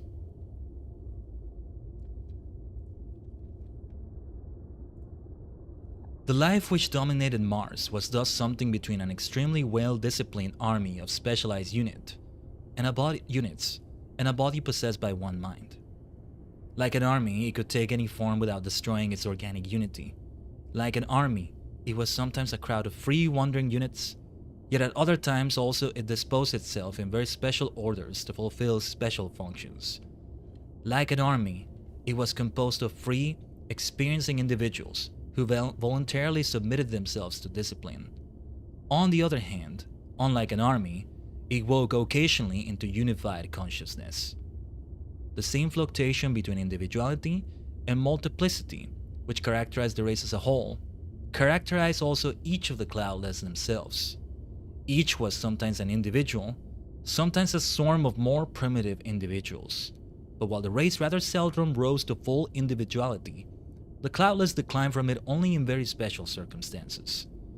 Each cloudlet was an organization of specialized groups formed of minor specialized groups, which in turn were composed of the fundamental specialized varieties of subvital units.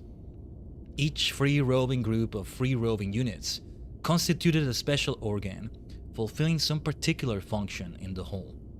Thus, some were specialized for attraction and repulsion, some for chemical operations, some for storing the sun's energy, some for emitting radiation, some for absorbing and storing water, some for special sensitivities, such as awareness or mechanical pressure and vibration, or temperature changes, or light rays.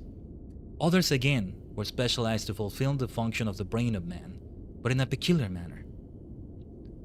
The whole volume of the cloudlet vibrated with innumerable wireless messages in very many wavelengths from the different organs. It was the function of the brain units to receive and correlate and interpret these messages in the light of past experience, and to initiate responses in the wavelengths appropriate to the organs concerned.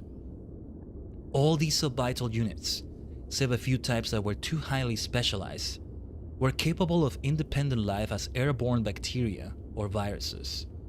And whenever they lost touch with the radiation of the whole system, they continued to live their own simple lives until they were once more controlled.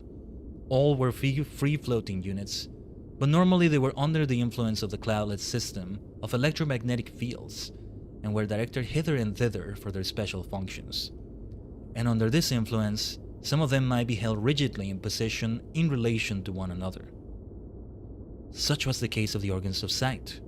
In early stages of evolution, some of the units had specialized for carrying minute globules of water. Later, much larger droplets were carried, millions of units holding between them a still microscopic globule of life's most precious fluid. Ultimately, this function was turned to good account in vision.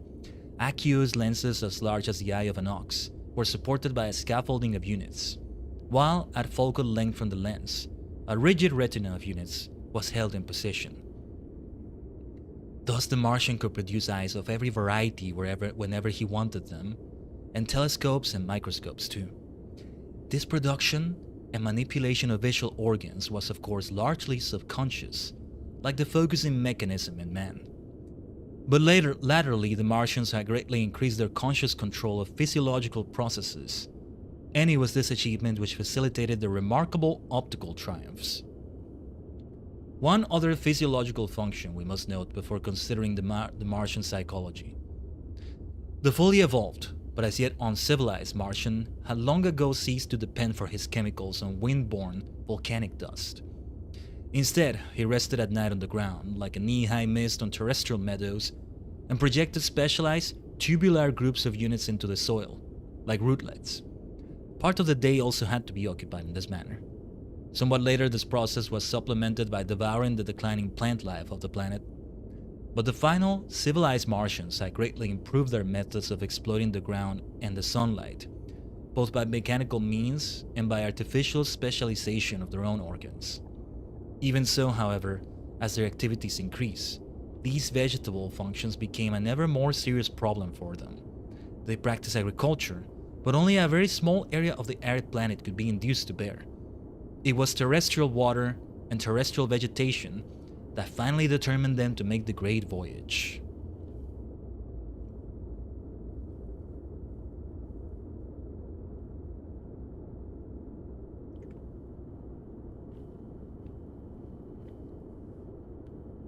Three, the Martian mind. The Martian mind was of a very different type from the terrestrial. Different, yet at bottom identical. In so strange a body, the mind was inevitably equipped with alien cravings and alien manners of apprehending its environment. And with so different a history, it was confused by prejudices very unlike those of men. Yet it was nonetheless mind, concerned in the last resort with the maintenance and advancement of life, and the exercise of vital capacities. Fundamentally, the Martian was like all other living beings, in that he delighted in the free working of his body and his mind. Yet superficially, he was as unlike man in mind as in body. The most distinctive feature of the Martian, compared with man, was that his individuality was both far more liable to disruption and at the same time immeasurably more capable of direct participation in the minds of other individuals. The human mind in a solid body maintained its unity and its dominance over its members in all normal circumstances. Only in disease was man liable to mental or physical dissociation. On the other hand, he was incapable of direct contact with other individuals, and the emergence of a supermind in a group of individuals was quite impossible. The Martian cloudlet, however, though he fell to pieces physically and also mentally far more readily than a man, might also at any moment wake up to be the intelligent mind of his race, might begin to perceive with the sense organs of all other individuals, and experience thoughts and desires which were, so to speak, the resultant of all individual thoughts and desires upon some matter of general interest. But unfortunately, as I shall tell, the common mind of the Martians never woke into any order of mentality higher than that of the individual. These differences between the Martian and the human psyche entail characteristic advantages and disadvantages. The Martian, immune from man's inveterate selfishness and spiritual isolation from his fellows, lacked the mental coherence, the concentrated attention, and far-reaching analysis and synthesis, and again the vivid self-consciousness and relentless self-criticism, which even the first men at their best had attained in some degree, and which in the second men were still more developed. The Martians, moreover, were hampered by being almost identical in character. They possessed perfect harmony, but only through being almost wholly in temperamental unison. They were all hobbled by their sameness to one another. They were without that rich diversity of personal character which enabled the human spirit to cover so wide a field of mentality. This infinite variety of human nature entailed, indeed, endless wasteful and cruel personal conflicts in the first, and even to some extent in the second species of man. But also it enabled every individual of developed sympathy to enrich his spirit by intercourse with individuals whose temperament, thought, and ideals differed from his own. And while the Martians were little troubled by internecine strife and the passion of hate, they were also almost wholly devoid of the passion of love. The Martial individual could admire and be utterly faithful to the object of his loyalty, but his admiration was given not to concrete and uniquely charactered persons of the same order as himself, but at base to the vaguely conceived spirit of the race. Individuals like himself he regarded merely as instruments or organs of the supermind. This would not have been amiss had the mind of the race, into which he so frequently awoke under the influence of the general radiation, been indeed a mind of higher rank than his own. But it was not. It was but a pulling of the percipience and thought and will of the cloudlets. Thus it was that the superb loyalty of the Martians, which was squandered upon something which was not greater than themselves in mental caliber, but only in mere bulk. The Martian cloudlet, like the human animal, had a complex instinctive nature. By night and day, respectively, he was impelled to perform the vegetative functions of absorbing chemicals from the ground and energy from the sunlight. Air and water he also craved, though he dealt with them, of course, in his own manner.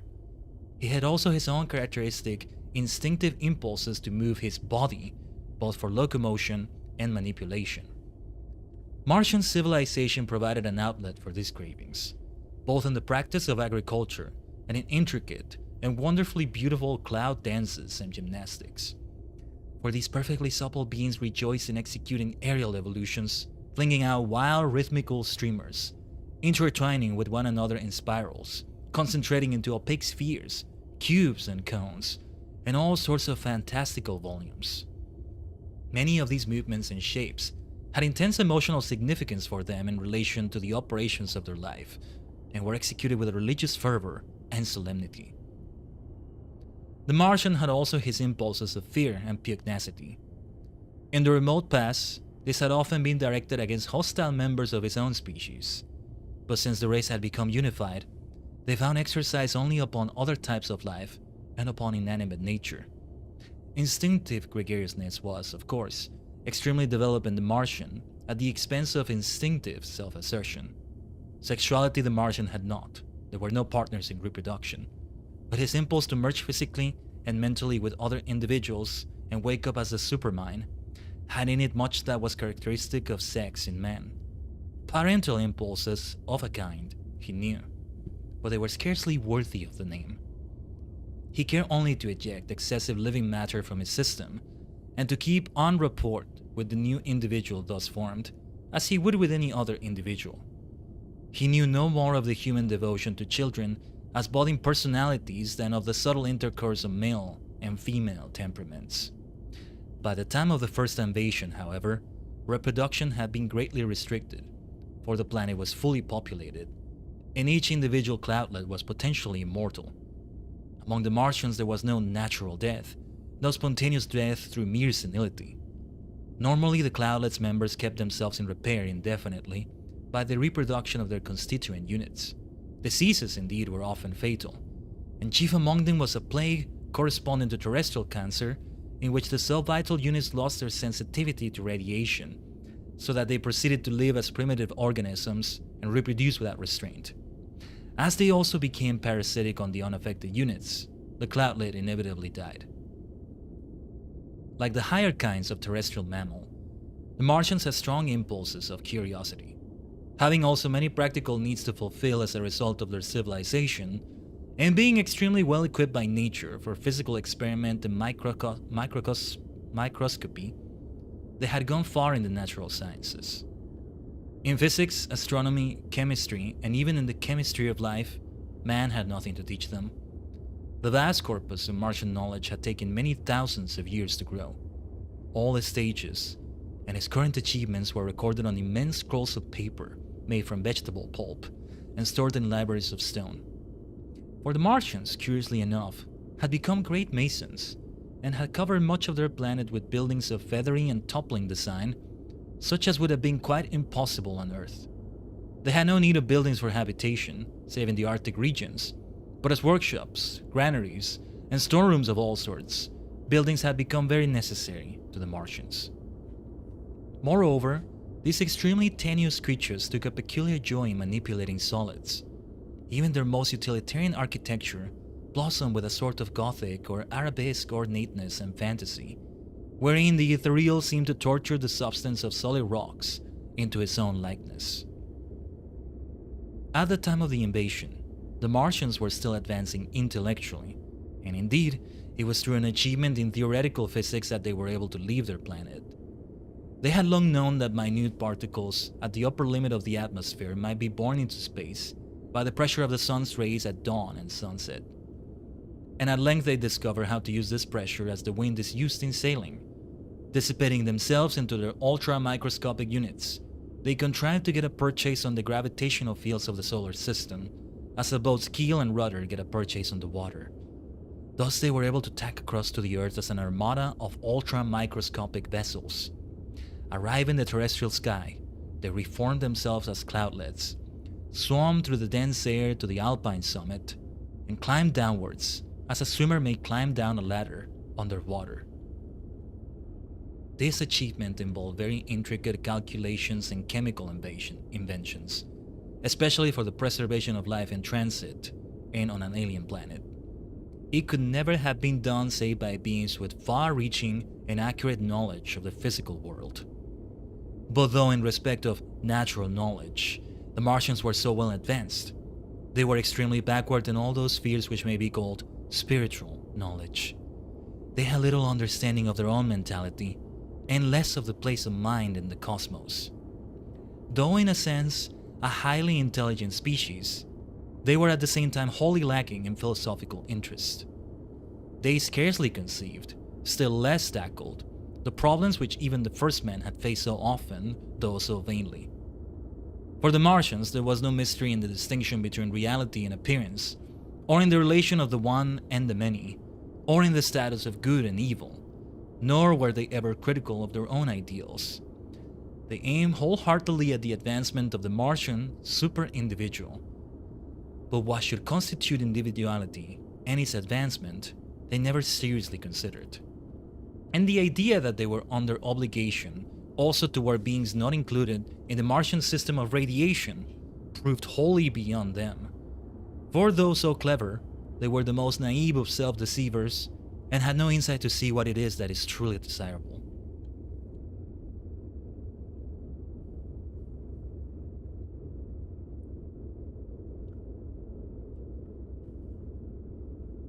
Four, delusions of the Martians. To understand how the Martians tricked themselves and how they were finally undone by their own insane will, we must glance at their history. The civilized Martians constituted the sole remaining variety of a species. That species itself in the remote past had competed with and exterminated many other species of the same general type. Aided by the changing climate, it had also exterminated almost all the species of the more terrestrial kind of fauna, and had thereby much reduced the vegetation, which it was subsequently to need and foster so carefully. This victory of the species had been due partly to its versatility and intelligence, partly to a remarkable zest and ferocity, partly to its unique powers of radiation and sensitivity to radiation, which enabled it to act with a coordination impossible even to the most gregarious of animals. But as with other species in biological history, the capacity by which it triumphed became at length a source of weakness. When the species reached a stage corresponding to primitive human culture, one of its races, achieving a still higher degree of radiant intercourse and physical unity, was able to behave as a single, vital unit, and so it succeeded in exterminating all its rivals. Racial conflict had persisted for many thousands of years, but as soon as the favored race had developed this almost absolute solidarity of will, its victory was sweeping and was clinched by joyous massacre of the enemy.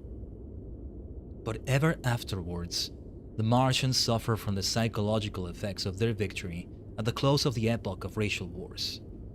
The extreme brutality with which the other races had been exterminated conflicted with the generous impulses which civilization had begun to foster, and left a scar upon the conscience of the victors. In self-defense, they persuaded themselves that since they were so much more admirable than the rest, the extermination was actually a sacred duty, and their unique value, they said, consisted in their unique radiational development. Hence arose a gravely insincere tradition and culture, which finally ruined the species. They had long believed that the physical basis of consciousness must necessarily be a system of units directly sensitive to ethereal vibrations, and that organisms dependent on the physical contact of their parts were too gross to have any experience whatever. After the age of the racial massacres, they sought to persuade themselves that the excellence or ethical worth of any organism depended upon the degree of complexity and unity of its radiation. Century by century, they strengthened their faith in this vulgar doctrine and developed also a system of quite irrational delusions and obsessions based upon an obsessive and passionate lust in radiation. It would take too long to tell of all these subsidiary fantasies and of the ingenious ways in which they were reconciled with the main body of sane knowledge, but one at least must be mentioned because of the part it played in the struggle with man. The Martians knew, of course, that solid matter was solid by virtue of the interlocking of the minute electromagnetic systems called atoms. Now rigidity had for them somewhat the same significance and prestige that air, breath, spirit had for early man. It was in the quasi-solid form that Martians were physically most potent, and the maintenance of this form was exhausting and difficult. These facts combined in the Martian consciousness with the knowledge that rigidity was after all the outcome of interlocked electromagnetic systems. Rigidity was thus endowed with a peculiar sanctity. The superstition was gradually consolidated by a series of psychological accidents into a fanatical admiration of all very rigid materials, but especially of hard crystals, and above all of diamonds. For diamonds were extravagantly resistant, and at the same time, As the Martians themselves put it, diamonds were superb jugglers with the ethereal radiation called light. Every diamond was therefore a supreme embodiment of the tense energy and eternal equilibrium of the cosmos, and must be treated with reverence. In Mars, all known diamonds were exposed to sunlight on the pinnacles of sacred buildings, and the thought that on the neighbor planet might be diamonds which were not properly treated was one motive of the invasion. Thus did the Martian mind, unwittingly sidetracked from its true development, fall sick and strive ever more fanatically toward mere phantoms of its goal. In the early stages of the disorder, radiation was merely regarded as an infallible sign of mentality, and radiative complexity was taken as an infallible measure merely of spiritual worth. But little by little, radiation and mentality failed to be distinguished, and radiative organization was actually mistaken for spiritual worth. In this obsession, the Martians resemble somewhat the first men during their degenerate phase of servitude to the idea of movement, but with a difference. For the Martian intelligence was still active, though its products were severely censored in the name of the spirit of the race. Every Martian was a case of dual personality. Not merely was he sometimes a private consciousness, sometimes the consciousness of the race, but further, even as a private individual, he was in a manner divided against himself. Though his practical allegiance to the super-individual was absolute, so that he condemned or ignored all thoughts and impulses that could not be assimilated to the public consciousness, he did in fact have such thoughts and impulses, as it were in the deepest recesses of his being. He very seldom noticed that he was having them, and whenever he did notice it, he was shocked and terrified, yet he did have them. They constituted an intermittent, sometimes almost a continuous, critical commentary on all his more reputable experience. This was the great tragedy of the spirit on Mars. The Martians were in many ways extremely well equipped for mental progress and for true spiritual adventure, but through a trick of fortune which had persuaded them to prize above all else unity and uniformity, they were driven to thwart their own struggling spirits at every turn. Far from being superior to the private mind, the public mind which obsessed every Martian was in many ways actually inferior. It had come into dominance in a crisis which demanded severe military coordination, and though, since that remote age, it had made great intellectual progress, it remained at heart a military mind. Its disposition was something between that of a field marshal and the god of the ancient Hebrews. A certain English philosopher once described and praised the fictitious corporate personality of the state and named it Leviathan. The Martian superindividual was Leviathan endowed with consciousness. In this consciousness there was nothing but what was easily assimilated and in accord with tradition. Thus the public mind was always intellectually and culturally behind the times. Only in respect of practical social organization did it keep abreast of its own individuals. Intellectual progress had always been initiated by private individuals and had only penetrated the public mind when the mass of individuals had been privately infected by intercourse with the pioneers. The public consciousness itself initiated progress only in the sphere of social, military, and economic organization. The novel circumstances which were encountered on the Earth put the mentality of the Martians to a supreme test, for the unique enterprise of tackling a new world demanded the extremes of both public and private activity, and so led to agonizing conflicts within each private mind. For while the undertaking was essentially social and even military, and necessitated very strict coordination and unity of action, the extreme novelty of the new environment demanded all the resources of the untrammeled private consciousness. Moreover, the Martians encountered much on the Earth which made nonsense of their fundamental assumptions, and in their brightest moments of private consciousness, they sometimes recognized this fact.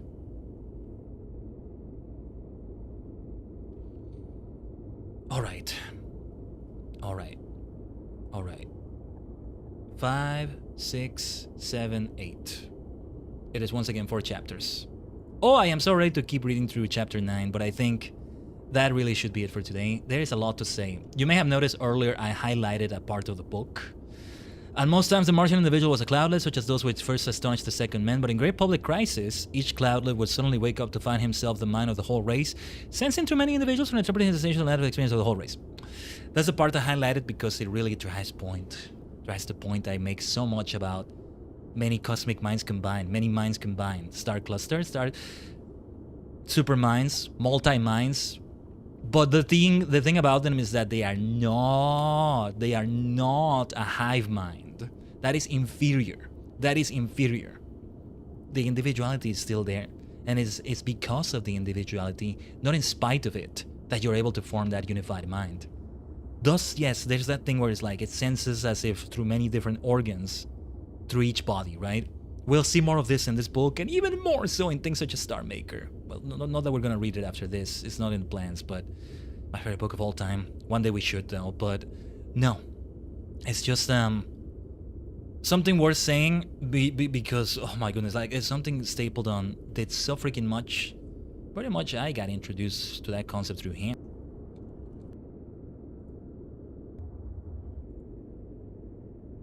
It keeps connecting and reconnecting awfully. Some semblance of stability seems to be happening now. Okay. We had a few bad moments of internet stupidity. Sorry, my ISP is just incompetent. They used to be good once upon a time, but they became incompetent at some point. But at least mostly it's still stable. It's still stable. Sorry about that, though it's not my fault. It's my ISP's terrible fault. But yeah, sorry about that. Little disconnection. What was I saying before I was so rudely interrupted? Yeah, the second man. Hold on, I'm gonna send a message. Though it may be too early to say, but try refreshing Tajigen. Are we still online? Is the stream actually still there? I'm not sure. Okay, yes, I think we are. It's just okay. It's a bit hard to say. It gets very, very messy when it does it like this. I'm gonna get some good rewards out of it though, and like have 80k Finch because of this. I will have compensation for this. But yeah, the second men were just about to try to develop something like a unified consciousness, a supermind, right? Which never comes at the expense of individual minds. If anything, it needs them to remain individual minds, whether the mind is linked at that moment or in some moments in which it's not linked, right? But, you know, then the Martian mind comes up and shows a form of that is also inferior because for the points that were said in here, I don't remember what they were. See, I highlit that passage, but funny enough, I had no reason to highlight it anymore and say it because then we got even better descriptions of what I'm talking about. Much reference to that will be made, and we'll see better forms of that super mind, of that multi-mind, of that unified mind. Minds even. Than the ones with the Martians because they ended up being inferior. The key is that unifying the minds creates an even greater mind that is a super mind but also a multi-mind. We are many cosmic minds combined to form a single entity on a higher plane of existence. It's what I said in my introductory message so many times, right? So many freaking times. Let's go to the Satsudan screen. Let's transition to it. Right here. Give me a second. Recentering myself a little bit. The usual center we're at. That'll do. But yeah. It's that sort of thing right there. It is a great dual existence somehow of an individual mind and a multi-mind. And maybe within those minds, an individual mind is also a multi-mind of its own, and it keeps going further down and down in hierarchy, so to speak. But again, not in a hive mind way at the expense of it. You don't destroy the individual as you do that. Or indeed have a fusion Dragon Ball situation in which the individuals are destroyed, but not because it's a hive mind, but because it creates a new mind out of the two. And again, it happened because of each of their uniqueness and character and individuality, but they are not retained there. They are not able to be recovered after that. It's a permanent fusion. It ascends, but also, yeah, it becomes something different. There's another book where Stapledon does do that, which is Death into Life. But mostly he keeps it this way. But the thing is, the Martian multi-mind was not able to become actually superior. It's just one that has more mass and not more mind. It's great to reread that passage because I feel like the first time one experiences it, they're not aware of what, well, at least maybe I wasn't aware the first time I read it, of what he was actually trying to say there. Like, oh, why he's saying it this way instead of, oh, why he's making a point to say that the multi-mind was not superior, because he will show multi-super minds that are superior because they are super minds, but you know, the mental capacities are expanded. Basically, you need more brains, but you actually are making use of the brains. You actually are getting the best out of them. You're not just increasing the mass. You're not just like feeling more of the planet around you through multiple bodies, right? No, like you're also able to get everything out of each and every mind. And again, not in a hive mind way or in a what's the word, in a vampiric way, in a parasitic way, something like that. You know, it's not at the expense of it. For some reason, I'm thinking of Balatro, picking Balatro brain rot. I'm reminded of like the vampire Joker, where it, like, you get it, it adds like 50 chips to it. I don't remember how much. That's probably too much. Whenever you have a multiplier card, a card with a special enhancement to it, it's able to take that enhancement to enhance itself. Not in the same way, but like the fact that you use an enhanced card gives it now an enhancement, but at the expense of the enhancement. That's what I mean by empiric. Whereas there's some other Jokers that have an enhancement on top of the enhancement without taking away from it. Like, for example, +4 multiplier from a multiplier card, and then because you used a multiplier card, this Joker now gets a 4 multiplier or a 5 multiplier to itself. And the same with one that gives 50 chips. It's still a 5 multiplier to the Joker. It's just different, right? But a similar thing. Something like that instead. Best freaking comparison I could talk about. There you go. There you go. Man, I'm such a Joker. I'm such a Joker. I'm literally a fool, was your excuse, Jimbo would tell you. Jimbo, like the Joker that's always speaking. I do remember his name. Somehow I still remember it. I guess it helps that it starts with a J. But yeah. But yeah. We, again, went through 4 chapters within 4 hours. Actually, a little bit less than that. A little bit under that since last time. I think I read a little bit faster than last time, especially towards the end. Yeah, especially towards the last hour. Especially, as I said, I'm reinvigorated by this whole thing and all that.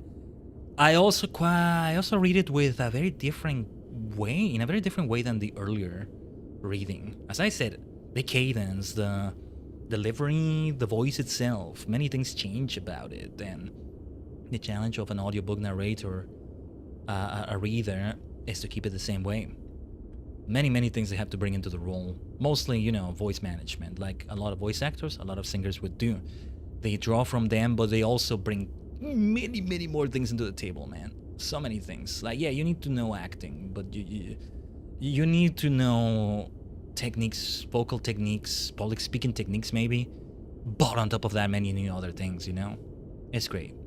But that's why I'm really emphasizing the point, especially when we get a scuff like the internet disconnects. Thank goodness it happened after the reading already. Last week it didn't happen like that. Ugh. At least we can count them in one hand, the amount of times this happened. Though it took several minutes there, that's why it concerned me. All things considered, that could have been way worse, what happened right now. Though hopefully I'm not jinxing anything. See, even while reading this transcendental stuff, I have my superstitions. But yeah. We are going into the more timeless parts of the book, as I said. Oh yeah, some parts here are dated for sure. Maybe the things about radiation, the landscape of Mars, who knows? We are millions of years in the future already. Millions. How long a lot of these situations lasted is also amazing. But yes, we have gone from the first men, their twilights, because there were several of them, to the second men, descriptions of their own twilights, sub-evolution of the first men, where in a region of Earth, it didn't turn out as well as the second men did. It was subhumans, and even those subhumans were dominated by monkeys, who already were kind of developing an intelligence of their own that is not quite like monkeys are doing these days, though they kind of do that. But I don't know. I don't know about monkey stuff. Maybe I got something wrong there. Maybe Stapledon got something wrong there. I don't know. Early 20th century knowledge about them and all that. Though it's probably not that changed since then. Maybe I'm wrong about that. But anyway. It's been 96 years, right? Yeah, it's been 96 years. Although I don't know exactly which month or so in 1930 got published, but, you know, nearly a century now. My goodness. And now it's 89 years as Star Maker because it's 1937. But yeah. Today you have seen the glimpse, the preview of, because this is just the beginning of the whole multi-mind thing that I always talk so much about and I always love so freaking much. The way the Martians were described did remind me of the more simple forms of it, let's say, that I like to think is also going on to an extent with Pokemon of sorts. You know, some Pokemon such as Exeggutor, especially because of Psychic type, but also Weezing, Magneton, Magnemite, Magneton, Magnezone. Now, the description of Martians, I tend to name a Magnezone I have on a run or something Mars because of that. And that's why I love Magneton and Magnezone so freaking much. They remind me so much of this, and now I finally have read it out loud on the stream, and my goodness, and we're talking about it like a stream is within the stream itself. All of it was seen on the stream as if I were playing through a video game based on it, or watching a movie based on it. That's what's so cool about this. And, you know, Magnemite becomes Magneton is 3 Magnemite that got united through radiation. No, you know what? Hold on. I am gonna look at the Bulbapedia entry for them. For them. There you go. Magneton. No. Seriously. Magnezone and Magneton. And Magnezone ends up resembling a UFO, which maybe has that, but... okay, look at that. Magneton is a robot-like Pokemon, the result of 3 Magnemite becoming linked together by a strong magnetic force. Although a single Magnemite can evolve by itself when there are no other Magnemite in the vicinity. Each individual Magnemite has a gray spherical body with a single eye and a gray and red and blue tipped horseshoe magnet on each side. But yeah. The magnetic forces the whole 3 Magnemite together power the rival monster. It uses powerful radio waves to help it study the surrounding area. It's not saying much more about its mentality, but already it tells you why I find it like that. Let's read a little bit about Magnezone. Let's see. Magnezone is a robot-like Pokemon which resembles a UFO. It is the result of Magneton leveling up in the presence of a special magnetic field. The evolution occurs on a molecular level, but despite this, scientists have failed at attempts to force it. Magnezone's body is comprised from a durable metal and is wide and circular, similar to a disc or saucer, with a thin edge circling the diameter of its body. Okay, and there's more, but I'm not gonna read everything. Mostly, Magnezone's evolution is theorized to have been caused by a special magnetic field that changed the molecular structure within its body.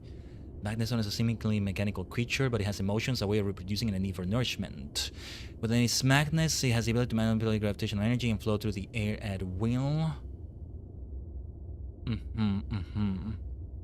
It flies through the night sky, often mistaken for a UFO sighting, but it seems to be receiving and sending signals from an unknown source and no clear purpose.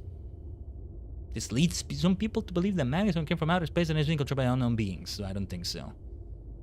But these Martians we see here are not like the usual Martians you may see in classic sci-fi. This is classic sci-fi too, but you know.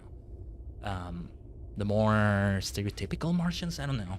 This is one of the earliest depictions of them too, but like, it's not like H.G. Wells would have depicted them, and already they were very alien. And yeah, there's all sorts of ways they've been depicted, even in this early period of sci-fi, let's call it. Yeah, and so many more things I could say, but I guess we should leave it at that. I think I mostly have phrased things. They're very important things to me that I wanted to talk about after these very important chapters. Yes, I think the plan for this next week is to continue on Sunday, a Stapledon Sunday it becomes, reading Last and First Man, and yeah, already their caliber, yeah, it says exactly 50% actually, in the lower right corner. When it comes to page number, it's a certain page number, but that can change depending on your font and all that. But not that I have changed it since last time. Maybe the window size and the window position a little bit, but otherwise it hasn't changed. 50%. So like, in theory, 4 streams is what it takes. Boom. We go through this bad boy. There should be some extra yapping at the end of the last stream. I don't know if all of them are going to be 4 chapters or 4 hours in length, right? So we'll see. We'll see. Especially with all the yapping I want to do after this. But this schedule is really working out. I think this Sunday start. So there has been... pardon the little scuff there. So I transition between things. There has been a time zone change with some of these time zones today. Central, Eastern time, depending on where you are. And I do reflect that in what I put here. Thus, the start time today, 10 a.m. Central, which was 9 a.m. Central couple days ago is in a way the same start time, not really a different one. So like the Friday through Sunday portion of the week started at the same time this week, and I'm thinking it's going to be the same this next one. But it is going to say 10 a.m. Central instead of 10 a.m. Eastern for it. I get kind of confused by the wibbly-wobbly, timey-wiminess of this all, but maybe I got some science, some big brain out of all this reading of Last and First Man. We're gonna see literal big brains, by the way. I mean, already we kind of saw a description of them for the Second Man, right? They're not gonna be the only ones, and there are gonna be some that take it to a very far extreme, as you'll see. The scale of the book is gonna be larger. It's gonna have to cover more in few paragraphs. Like, we got so many details of the First Man when compared to the Second Man, right? I mean, we're not done with the Second Man yet.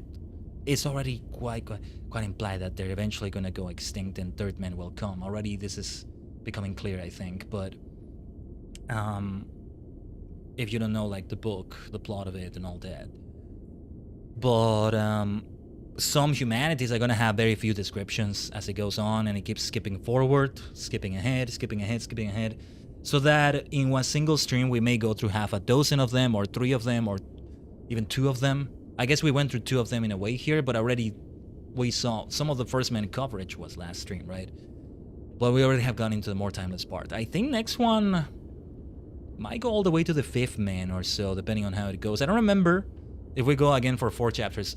9, 10, 11, 12, if we go by like chapter 12 or so. No, yeah, that's gonna cover a lot, because I think it's 16 chapters to this book.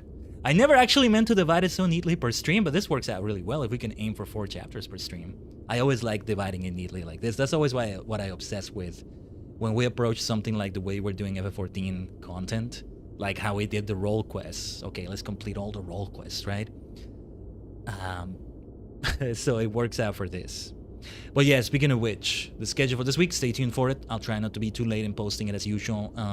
Sometimes I like it's Tuesday or Wednesday, especially since it starts from Thursday to Sunday. That is the way we continue operating. Sometimes it's Friday to Sunday instead, but I am trying to keep it to 4 days a week. It's even better that way. Don't expect it to be any more than that, especially except on some special weeks. Oh, if it were for me, I would stream every day. Absolutely, but there's many reasons why it has to be limited. Out of need, but out of other things as well. All sorts of factors. But I expect it to be much the same. I think it's Fields of Mystery on Thursday in the evening, and some kind of changes depending, with the time zones and all that. So just bear that in mind. Keep it in mind when you see CT, ET in there. JST maybe remains the same mostly. And I think going forward, Friday through Sunday, these are the start times. Maybe Sunday is an hour later or an hour earlier, but Friday and Saturday should retain the same. So I guess most streams start in the morning in those times for the time being anyway, which is mostly how it's been with us, with me, for a good chunk of our career in live streaming, huh? We can call it that for sure. You see the we I always keep saying? It's a sort of formal we as an entertainer, a royal we even, if you will. But, you know, talking about us, the Tajigen and all that, but many times that we is meant to be a composite multi-mind supermind being we. Because we are the multi-dimensional Tajigen, Khaiden, a sentient star cluster, and many cosmic minds combined in VTuber Beasinger form. And thus, we have completed a nice week in such a form, and showing you what that form exactly means, Tajigen. This was absolutely fantastic of a week. Next week, yeah, and before I finish the stream, yeah, the potential plan for the week. More Legend CA Mega Dimension on Saturday, more than this week, at least that's the plan, and for FF14, finishing the entirety of the MSQ. It's only a few quests, 1 dungeon, 1 trial, something like that, but it's something that's gonna take a long time, just that alone.